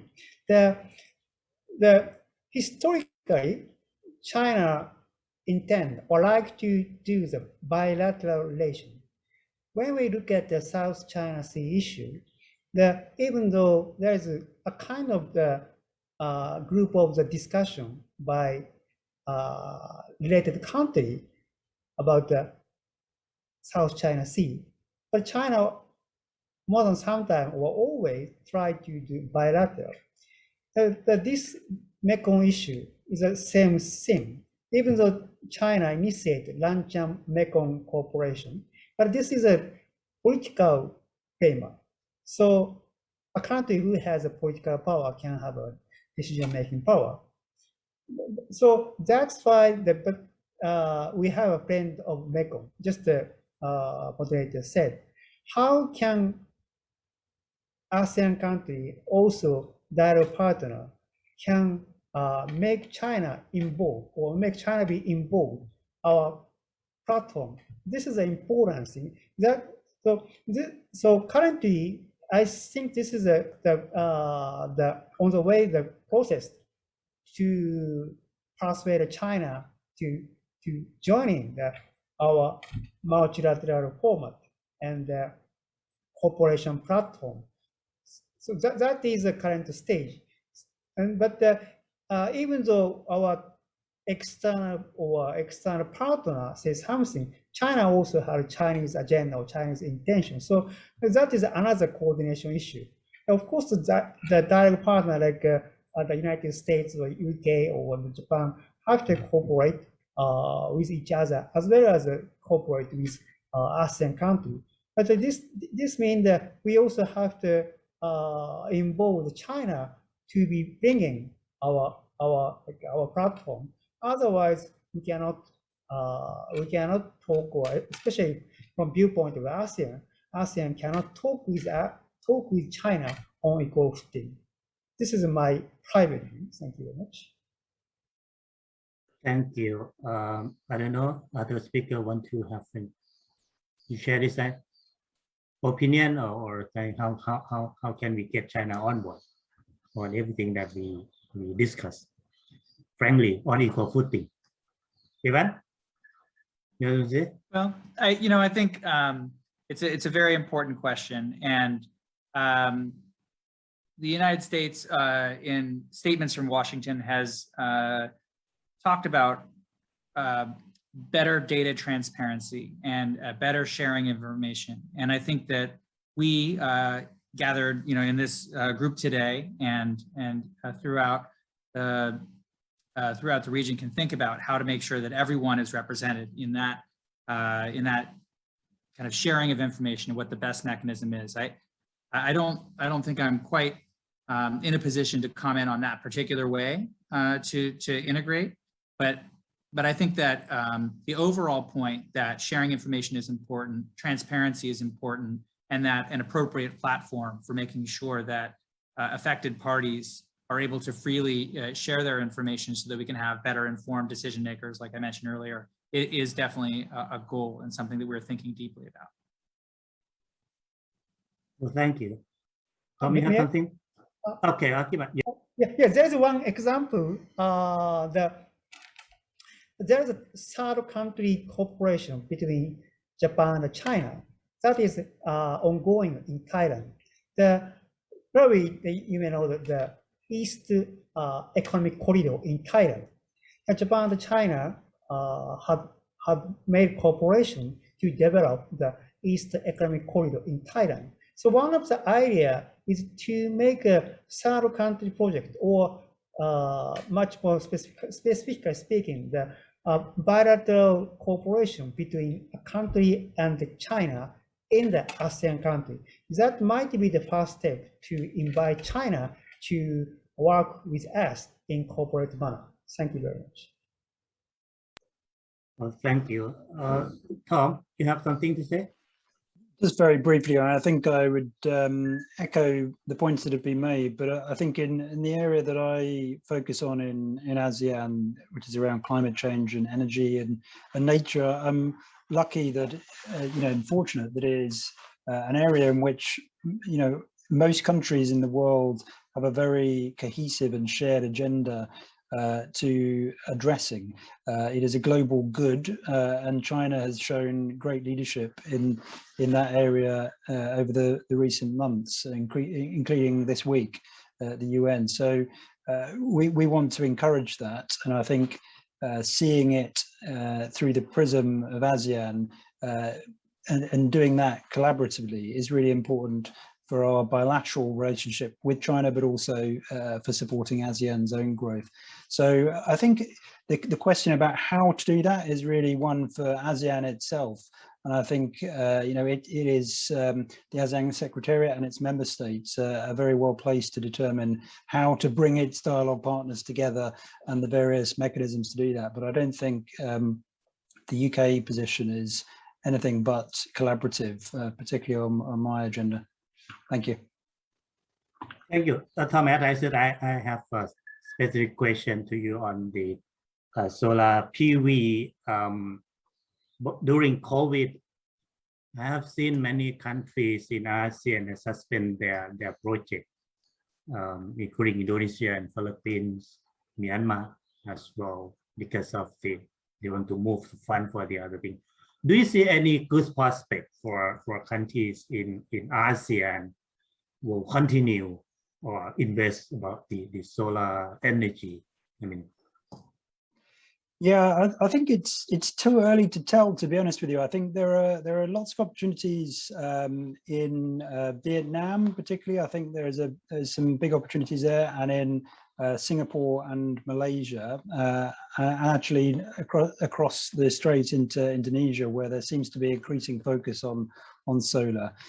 So I wouldn't necessarily say that we need to be constrained to solar when we're thinking about the renewables opportunities in ASEAN. But it seems to be one in which the cost competitiveness of it has fallen most quickly. And it has shown, not just in solar, but also in offshore wind, actually, that it can really attract lots of foreign investment. So there's good examples in Thailand, Vietnam and Malaysia of feed-in tariffs leading to really fast growth in those markets and spectacular foreign investment, which has increased the pace at which renewables can take effect.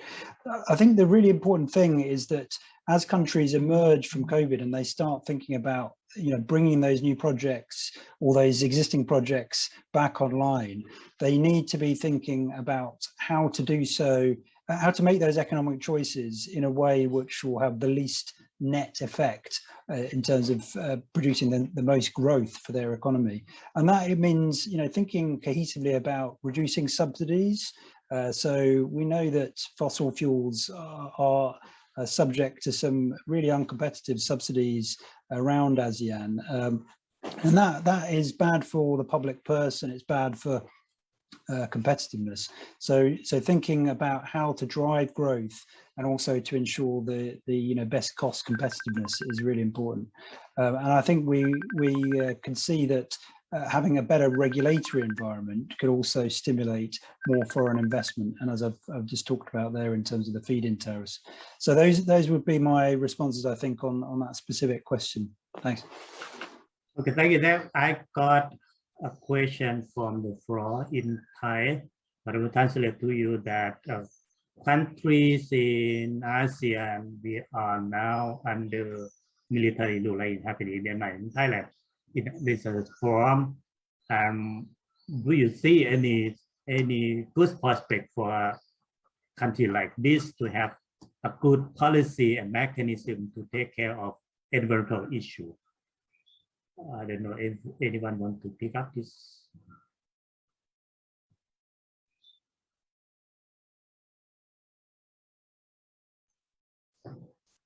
Akima, I think you're only a qualified person to discuss about politics.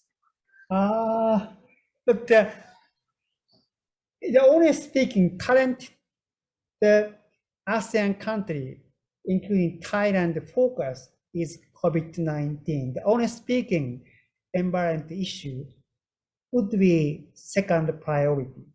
Yeah, of course it's important, and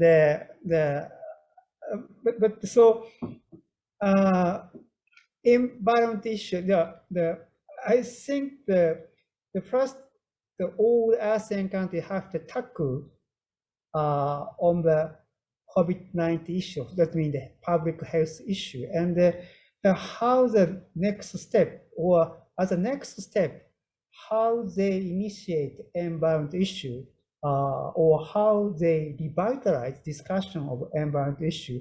It would be the point ASEAN Secretariat can handle. Of course, when the ASEAN country or ASEAN member decided to address the environment issues as the next prime concern or prime policy, we external partner do and invest any support assistance. But I think that question might be better to cast to the ASEAN Secretariat, not the external partner. This is my point. Thank you very much. Thank you. So Miguel is your. You can speak on your own. I mean, not a capacity of the ASEAN official. Perhaps you can say diplomatically on the way that how we get the thing done. ASEAN has work plan, master plan on the environment. And how you get everybody on board to implement it? That's the question for you specifically to avoid that kind. Thank you, Kun Supalak. Thank you for the question from the participants. I think there are several existing consultative platforms on promoting sustainability in the environment sector, and also responding to the impacts of climate change. If I understood correctly the question, I think my appreciation of the question is that how can regional frameworks of ASEAN accommodate the specific political context of specific ASEAN member states.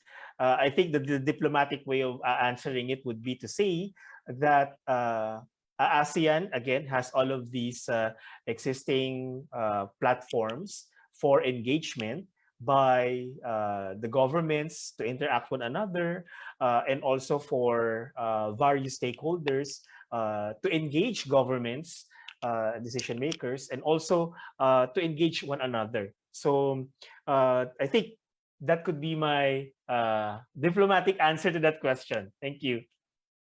Yeah, but a follow-up question to you on this matter in particular from the floor, because civil society has asked for quite a long period to have active participation in specifically another pillar of the ASEAN.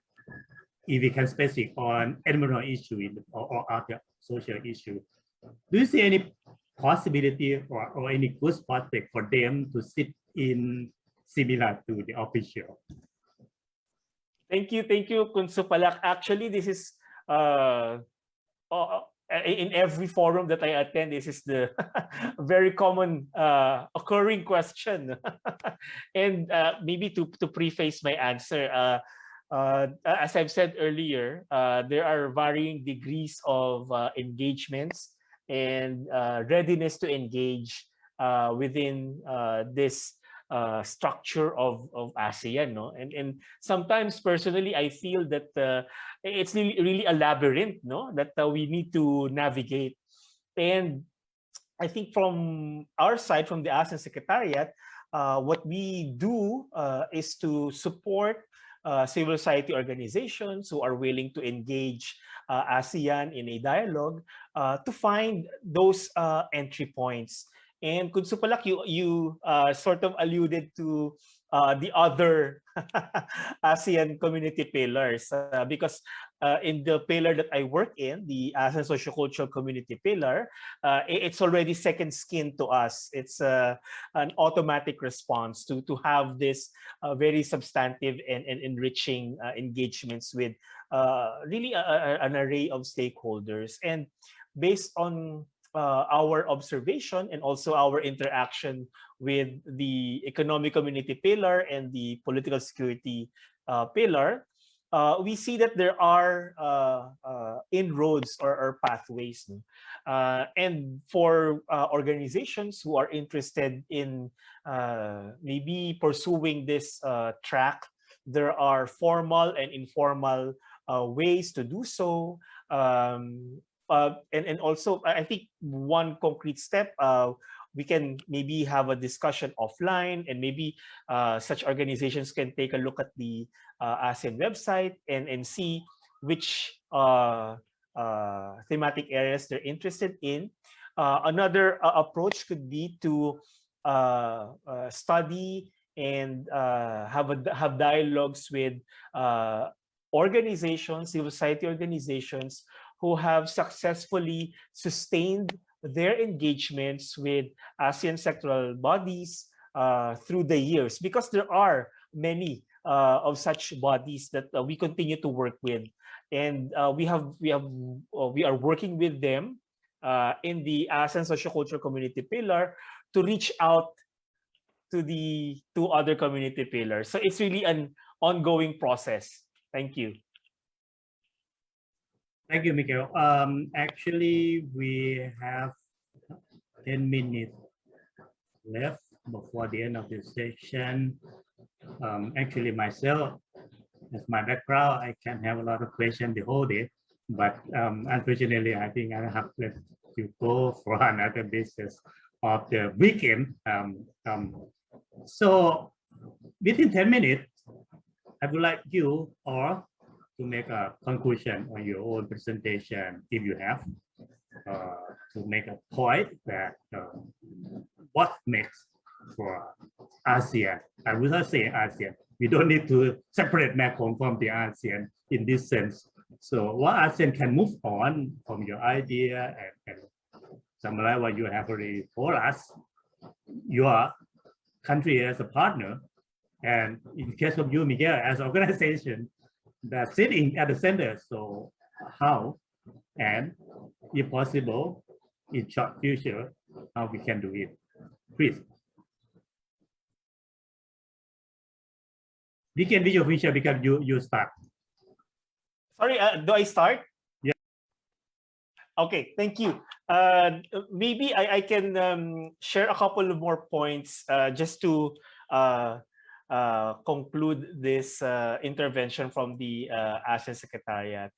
I think that the first one would be, as you've said, Kun Supalak, the Mekong region is within the ASEAN region, and there are existing ASEAN platforms that specifically engage the Mekong region, also the CLMV countries, but also within the broader frame of the 10 member states. So the first point would be is that there are pathways to engage those processes. And as far as I understand, those pathways are open for partnership and engagement with a host of different organizations. Second point is, again, going back to the theme of this session on imagining how the region will look like once we recover from the pandemic. And this is an opportunity really to imagine and inform in a way the development agenda of ASEAN. I've already mentioned in my presentation earlier that ASEAN is in the midpoint of its implementation of the ASEAN Community Vision 2025 development roadmap. And as early as now, the post-2025 vision is being discussed. So it would be exciting to see how different organizations, both at the national and regional level, can really be engaged to have this reimagined, so to speak, ASEAN community post-2025. And third point, and my last point really, is to for us to keep in mind that it's clearly enunciated as a policy of ASEAN to engage multiple stakeholders. And of course, you might say, oh, Miguel, that's just something written on paper and it's really difficult to implement. And I would agree. And sometimes within the ASEAN Secretariat, we also find it difficult to implement such a provision. No? But the important thing is that it's there. It gives us the mandate to pursue partnerships, and it is something that we all can hold on to as we move forward to recovering from this pandemic within the region. So with those 3 points, Kun Supalak, I think I'll end my intervention. Thank you. Thank you, Miguel. And Akima-san, now the floor is yours. If you have anything to highlight. Thank you very much for giving us a final point. Yes, yeah. What should ASEAN do in the next? Always speaking, the ASEAN direction should be decided ASEAN, of course. But when we look at the last 10 years or 20 years, ASEAN has a problem of the division between some group and some group. When we took a look at the South China Sea issue, as well as this year's Myanmar issue, honestly speaking, the ASEAN has a problem of splitting or division of the member states. So I think that this is an ASEAN internal issue, how they decide or how they choose a course of ASEAN as a whole of the 10 countries. But as far as the ASEAN 10 members follow the ASEAN values, such as adapted and ASEAN outlook in the Pacific, including the rule of law, transparency, and openness for free and fair economy. Japan, as an external partner, will cooperate as maximum as possible. And I may say that Japan has a 50 years unwavering tradition to cooperate with ASEAN, anchored by heart to heart and based on sharing the value. And also, next step, I think the policy connectivity would be one of keyword. So even though currently ASEAN has something the problem of the division between two or some, but I have no doubt ASEAN can find out the way to the next stage of the concrete or very strong cooperation body in the Southeast Asia. Thank you very much. Thank you, Tom. You have something to highlight before leaving? Yeah, thank you. I mean, I've really enjoyed being on the panel with far more eloquent panelists than me, and they've summed up, I'm sure, better than I will. But I think I just wanted to end on a point of optimism. So, you know, the way that the UK sees this is, you know, green recovery is the prism through which we will look at the whole post-pandemic period. And you've seen all of our policy in the UK domestically, but also internationally shift in that direction, and summarised by our Prime Minister at the UN General Assembly this week. So that is a very clear opportunistic sort of focus, and we feel very optimistic about that. There's a huge amount to do, and COP is a really important moment. And I think we recognise that many countries in this region are still in the midst of COVID, some in the fourth or fifth waves of COVID. But what is very clear is that the economic projections for ASEAN are that it will rebound very quickly, return to growth faster than much of the rest of the world, and on a very steep growth path, same trajectory as it was pretty much before COVID came along. So that is a huge opportunity for economic and industrial renewal. You think about ASEAN's pivotal nature in the global economy, and the fact that all of the major industrialized countries, the US, China, Japan, the UK, the European Union, are all thinking in this way about a massive transition towards green future post-pandemic. That gives ASEAN a really important opportunity to seize that agenda.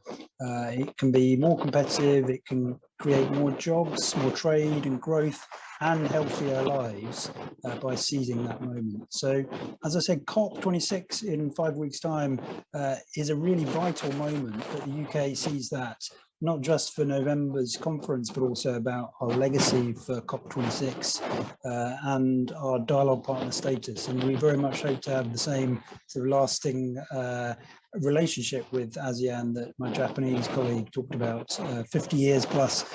So that will give us a very vital platform, we think, to really support ASEAN and work in dialogue with ASEAN to secure that growth and all those opportunities. So thank you very much for having me. I've really enjoyed being here. Thank you. Ivan, your turn.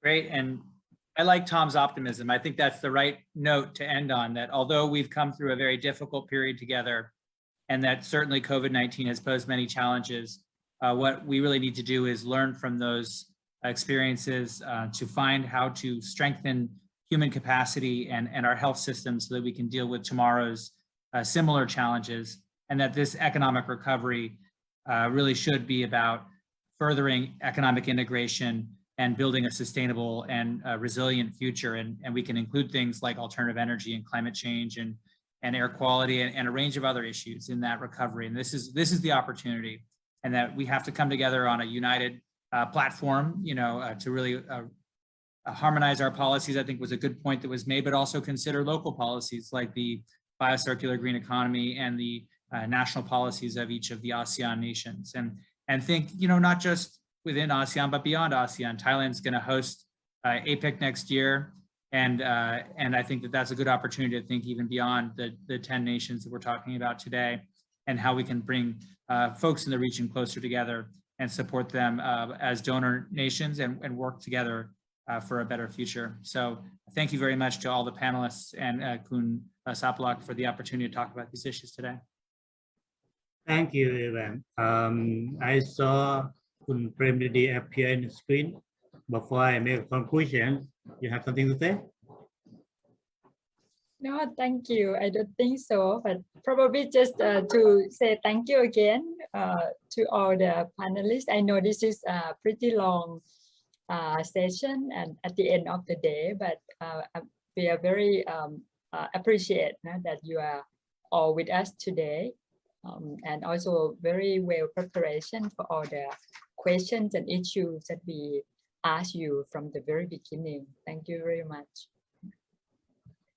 Thank you, Kun Premdidi, and I think we have made an excellent job today together by making thoughtful for the futures of ASEAN and cooperation with partners from of the ASEAN and Mekong. If I may to highlight about this again, I have nothing to make a conclusion in fact, but I just like to say a special thanks for all speakers and organizers who make us come together today to have a discussion, a wonderful discussion, and particularly the audience participants who have a great attention for this forum today. So I announce the end of the session. Thank you for attention. Thank you. Thank you. ขอบคุณครับ สวัสดีค่ะ สวัสดีครับ Thank you. สวัสดีครับ สวัสดีครับ ขอบคุณครับ ขอบคุณครับ Thank you very much, Kun Supalak, for your excellent moderation, and thank you to all panelists for these sessions. So coming last session of the first day, documentary Guardian of the Rivers on people of Klamath River and the dam removal project in California, United States. This 14-minute film with the Thai subtitle was produced by American River and Swiss Water Film in 2020. Thank you very much for having us showing the film today. We also very lucky to have Bruce Shoemaker, the Klamath Project Liaison, the co-editor of the book Dead in the River, Global Lessons from the World Bank's Model Hydropower Project in Laos, who has been working on environment, rivers, and dam issues in the past few decades to speak with us in July. We would like to rerun the video sometime to his talk about Klamath dam removal. Before we proceed to the final activity of today, please join me to thank to all panelists, moderator, and attendee for today's. And tomorrow we will start part 2 of MELF on crisis and actions, and we will start at 9:30 Bangkok time. We will see you tomorrow. We will see you again tomorrow, and please enjoy the documentary Guardian of the River and have a nice day. Thank you.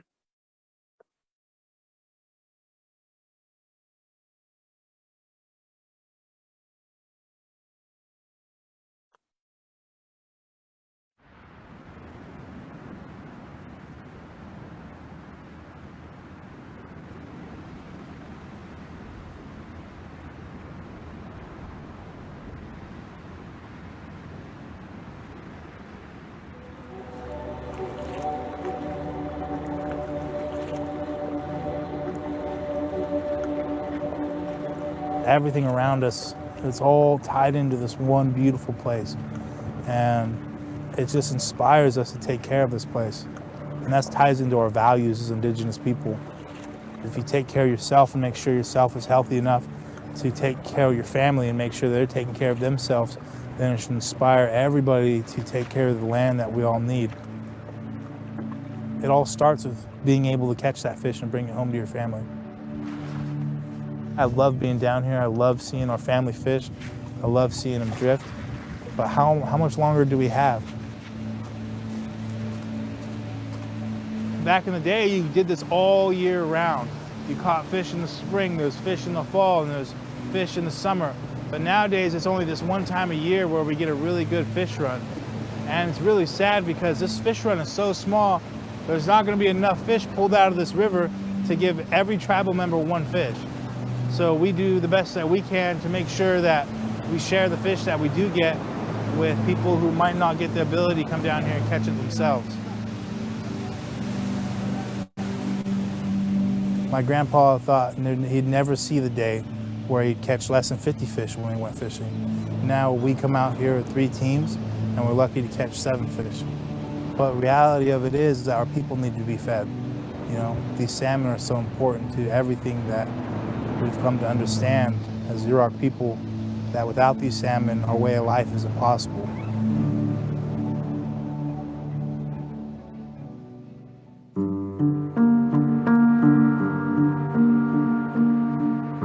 Being a Yurok person, the river is our lifeblood. It's just as important as the air we breathe. The Klamath Basin is really big. It stretches from southern Oregon down into Northern California, then goes out into the Pacific Ocean. It's really diverse as far as the physical aspects of it and also the biological aspects of it. Historically, this was the 3rd largest salmon-producing river on the West Coast. There's been significant declines in all anadromous fisheries to a point where some fish have been extirpated from this river system. There's probably a number of reasons why things have changed so drastically, but one of the main reasons is those dams that were put in and basically cut the watershed in half and took away 400 miles of anadromous spawning habitat. These dams have such a big effect on our lives, and when you're younger, it feels like people are talking about like a monster or something at the head of the river. They're not used for irrigation. They make a small percentage of what Pacific Power and Berkshire Energy's profit is. Where rivers should be naturally fluctuating up and down, these dams are regulating the water flow towards one kind of stagnant flow. So it allows algae all along the bottom of the river to pop up and grow and just flourish. At times, the Klamath River and the reservoirs behind the Klamath dams can be thousands of times higher than the threshold that is recommended for humans to be in. So the water is toxic, extremely toxic. And then that water is in turn released down the Klamath River. The state of California says that you're not supposed to drink it, you're not supposed to swim in it. If you let your animals drink it, they possibly die. You come out with sores. It's just become a part of our norm, which it shouldn't be. And it's sad to see. It's disgusting. For like the next generations to come, my kids or my kids' kids, to be able to swim and fish and not worry. Another very serious impact that we believe dams are responsible for is some fish disease issues that we have in the river. One fish disease in particular that we're really concerned about is called Ceratinova shasta. We call it C. shasta. It's deadly to juveniles. 90% of the fish sampled have this disease. Another disease aspect that is exacerbated by dams is a fish disease that we study here in the lower river called ick. It's a parasite that attacks fish gills. Dams warm the water unnaturally, and so warm water can lead to delays in migration here on the lower river, and we can get congregations of fish, and congregations lead to stressed out adult Chinook salmon, and stressed fish are susceptible to diseases. Ick is responsible for the 2002 Klamath River fish kill, where we lost over 60,000 adult Chinook salmon as they were returning upstream here. It was the largest salmon die-off in United States history happened right here on the Klamath River. It was the saddest part of my life. So we believe the fishes are relative. So we're here to take care of them like they take care of us. Every year there's this fear that builds up in us, right? That we're gonna see those fish, you know, floating down the river dead and stinky again. And that hurts so much. That's basically what started Klamath Justice Coalition and us getting together to start this campaign to undam the Klamath. We've worked really hard for a long time on this, and man, it feels like we're just right there at the finish line to get these dams taken out.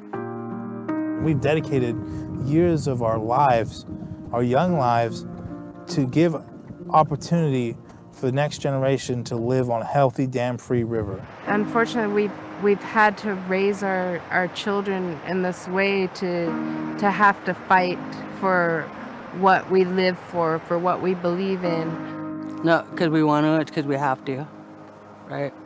It's an obligation for us. Take care of this place and take care of us.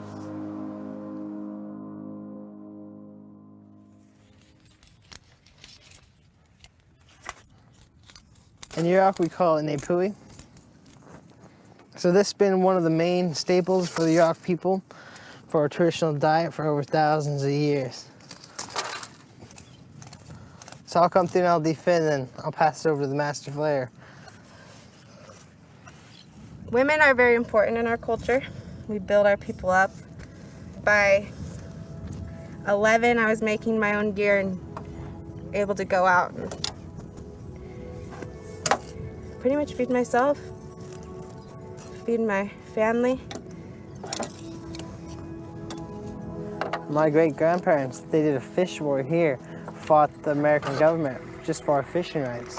And they actually had people with riot gear beating us natives down here just for set nets. Every time you'd set net, guaranteed they'd come through and try to pull it. And us locals had to fight them off. I'm glad they did, because we want to be able to take you guys out and show you our way of life today.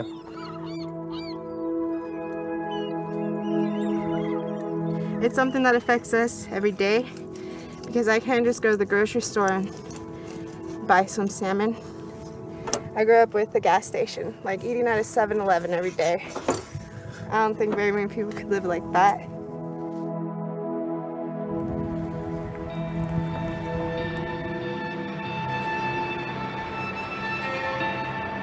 What we know is that the river is no longer providing for us like it should be.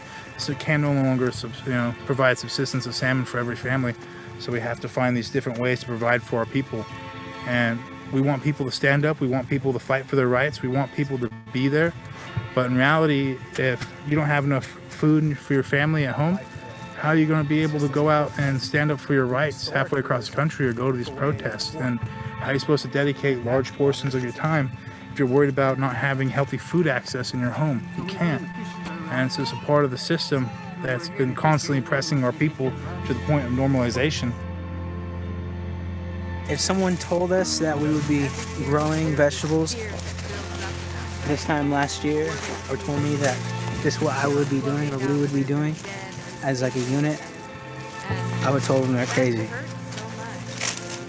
The education of it, or the resource for the education, wasn't there. And we're just trying to show people that how easy it is to actually grow their own food. Growing your food like this and growing your garden like this is like unheard of. And for us as fishermen to be out here making these types of moves, to find out what people like, to find out what people need, it's really kind of cutting edge for our community because it hasn't really been tried, hasn't really been done before. We stopped by a house today and they said they don't like cabbage. So they're getting specific on us. And that's good. We stopped by someone's house today. What did they say? They said that the broccoli was so fresh, they cooked it 4 days, 5 days after we gave it to them, and it looked like they just pulled it out of the ground. And a lot of people told us we couldn't do it. We weren't going to be able to get a garden in. We walked away from those people, and we found the people who believed in us, and they said, you know what, if we work really hard and we push forward, you guys will be feeding people by the end of the year. And it's happening. Cabbage, here, Baba. Got the help? Thank you guys. Appreciate it. Okay, love you guys. These are hardworking families. You know, they take care of their kids and other people in their community. We're teaching families how to take care of yourself. Over hundreds of generations, our families have developed a resiliency that can't be beat, that can't be destroyed. And no matter what happens, no matter what you take away, we're always going to provide for our people. We're always going to find a way to take care of our children. We're always going to find a way to move forward.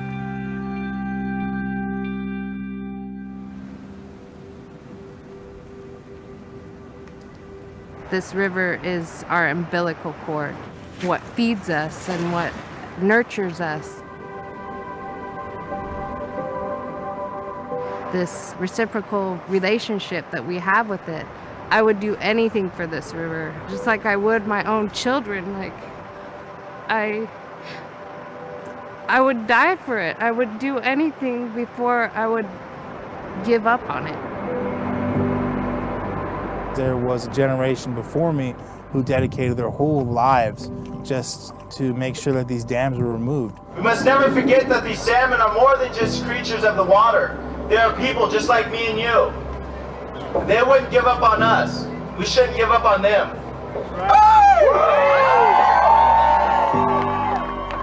They have the chance to make the world right here. Do the right thing. Take the dams down. We're not going to give up this fight to get these dams out of this river. Like, if this doesn't work, if this current iteration of dam removal doesn't work, we'll move on to the next.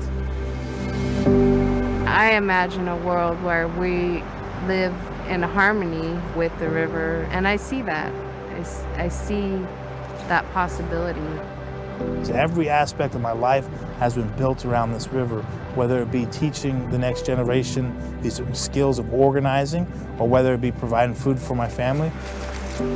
Nothing says Northern California like cooking on a redwood skewer, an open flame. Sammy and these young folks, they're really outspoken, and it makes me feel good that we've taught them how to do that. They're all coming to that age, and they all know they got to stand up. It's their time.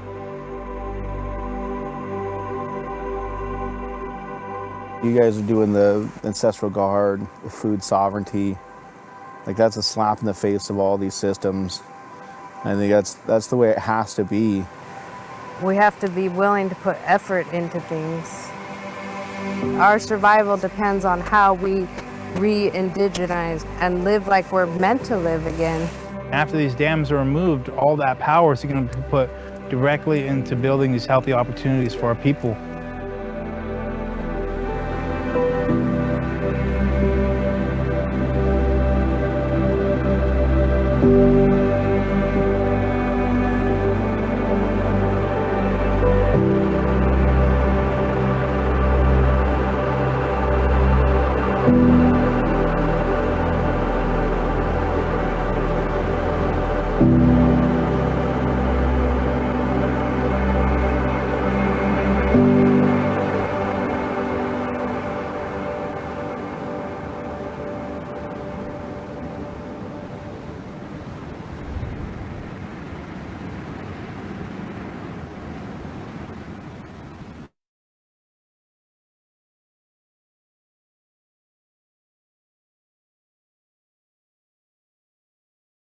Speaker, Bruce Shoemaker, who's joining us from a very late hours in the United States.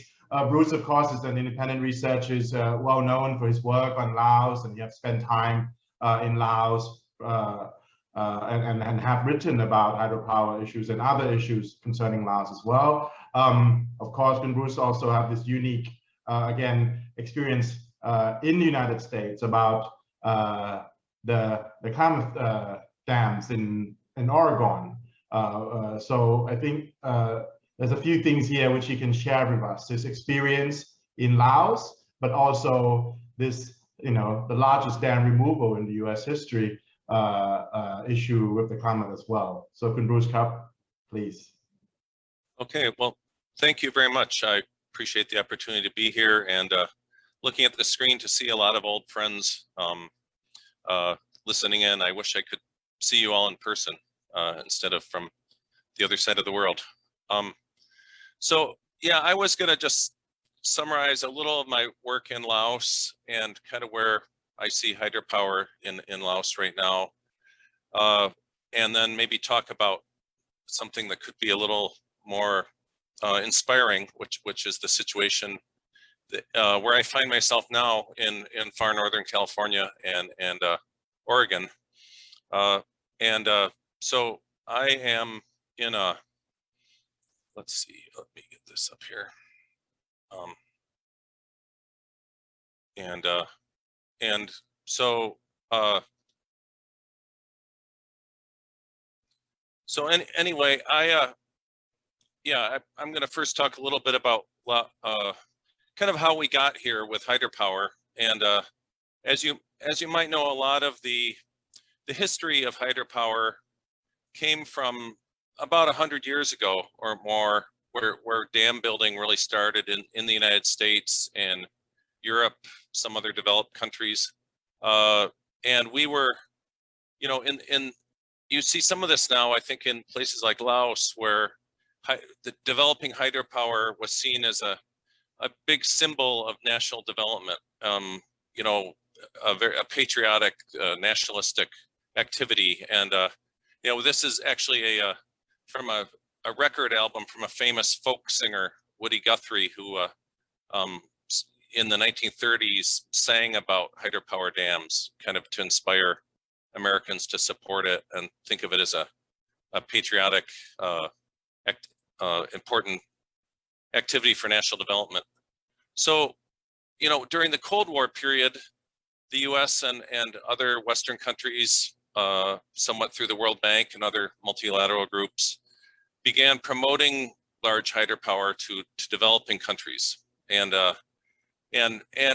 actually, I don't know if everybody knows this, but in the 1970s, it was the US Agency for International Development that first did studies of the mainstream Mekong dams and was, you know, moving towards studying them and possibly supporting dams on the mainstream of the Mekong, and did some early plans and design work for them. And then the World Bank also supported the first large hydropower project in Laos, Nam Num, and but then all those plans sort of got delayed or stopped by the you know, by the changes of government in 1975 in Laos and the region.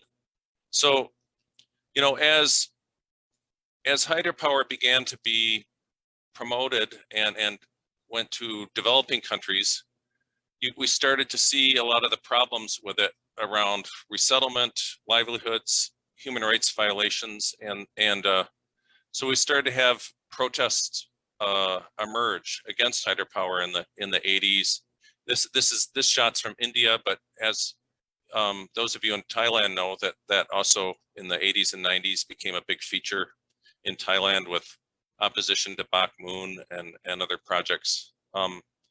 So after that series, you know, and the World Commission on Dams, which criticized hydropower extensively, the World Bank wanted to stay in the game with hydropower, and they promoted Nam Tin 2, which was approved in 2005 as a new model of hydropower in Laos that would have positive social and environmental benefits. And so they did a big public relations campaign on having their first big new model of hydropower be in Laos. And it's interesting because, you know, they chose a country to do their new model where people did not actually have a right to say no to it. But yeah, it had a lot of rhetoric about public participation and consultation, and that this would be a great new model. I,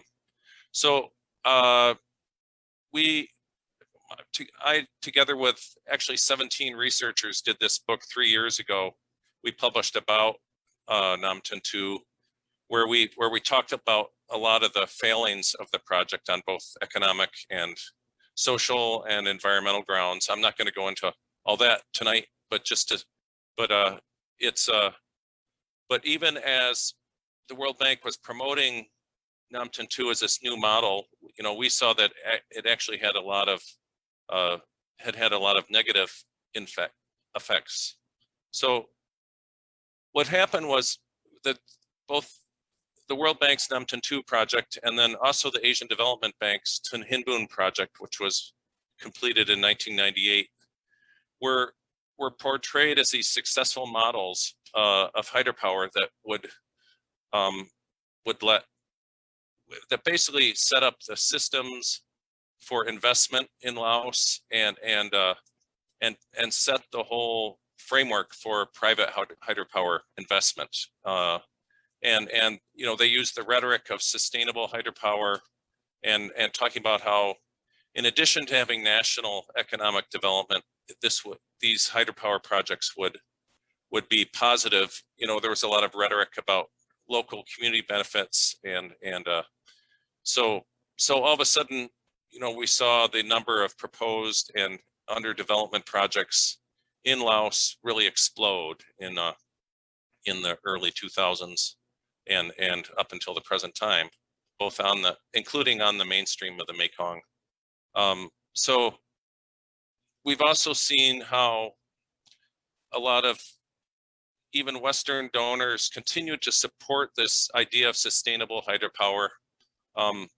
And even though a lot of the financing at this point is not from Western countries, it's from China, Korea, Vietnam, other places, but basically we saw a lot of donors for a long time be very supportive of this development strategy in Laos, and I would say not pay nearly enough attention to some of the negatives, which were basically that these large projects are being supported in a country where the people just do not have the right to say no. You know, there's no right to say no.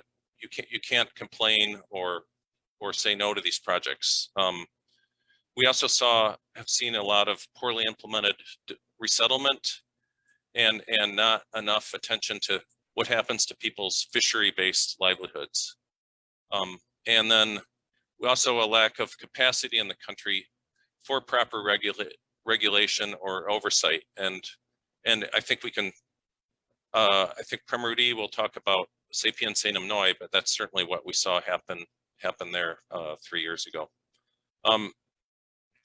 So when I'm looking at this from the perspective of villagers and what has happened to village communities that have been near the sites of these hydropower projects, and one right from the point when environmental impact statements are done and the first environmental assessments are done, there's a lack of recognition of traditional livelihood systems. The fact that most people are dependent on fishing, they use the wetlands, they use the forests that are all often lost with these projects. And so a lot of my early work was looking at downstream impacts, the fact that not all the impacts of a hydropower project are right in the reservoir area where people have to be resettled, but it's also about their livelihoods, especially the fisheries, the migratory fish issues.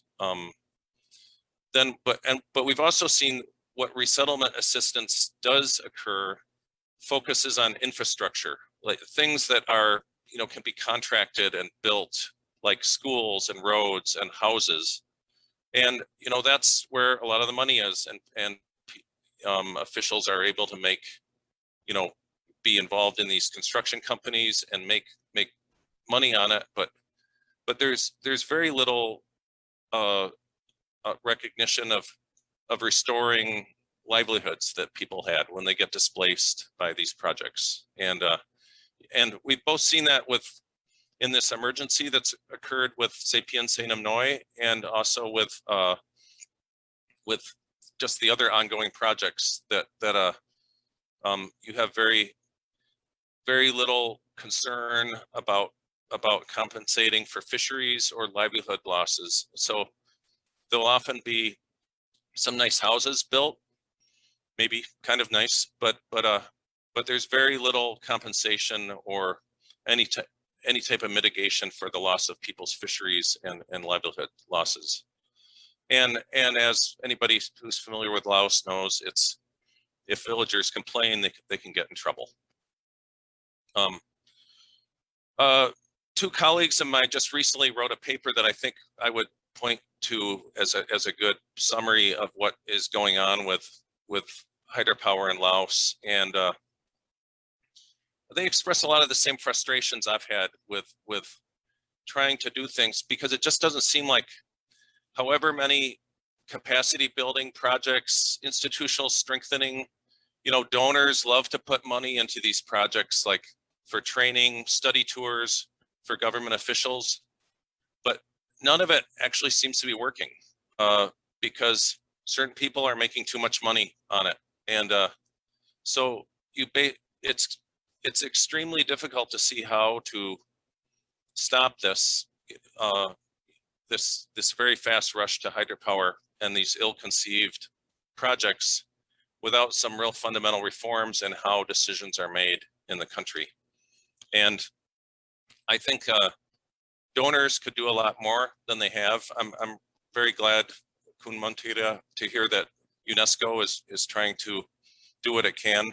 A lot of the other donors need to do more to try to put some pressure on, because scientists, researchers are not listened to, and local people are not listened to right now in Laos. So it's a very difficult situation to see how to get better decision making among, you know, within the Lao government. You know, I went to my first meeting on Nam Tuntu in 1991, if you can believe that, a long time ago. And so I've been following this for a long time, and it's very difficult to see a positive outcome right now of what can happen. Anyway, I do want to talk a little bit about something that could be a positive inspiration, I hope, for the future, is that at the same time that hydropower is being developed very rapidly in the Mekong region, we're seeing in other countries that there's a really big reconsideration of the costs and legacies of these projects, and in both in the United States and in Europe now, we've seen hundreds and thousands of small weirs and dams removed, basically when they've outlived their usefulness, and they have been part of really a growing movement to look at the importance of rivers. And a lot of it has to do with fish. And in the United States, it has to do with a species called salmon, which is a very popular healthy food for people.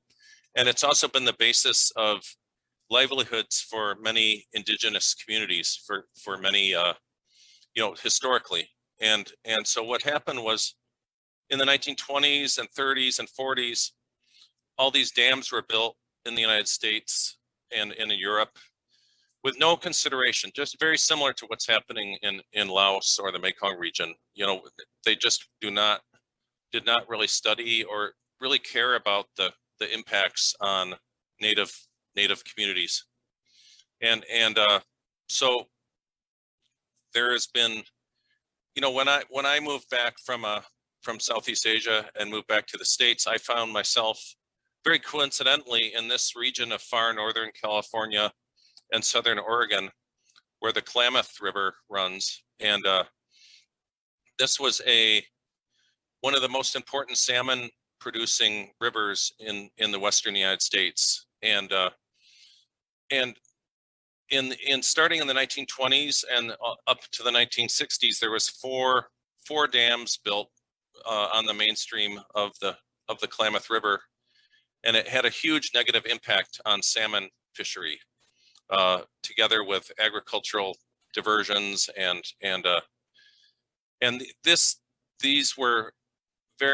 was a very important source of culture and livelihoods for the Native American, the indigenous tribes that lived in this area. There's four major tribes that all depended on the Klamath River.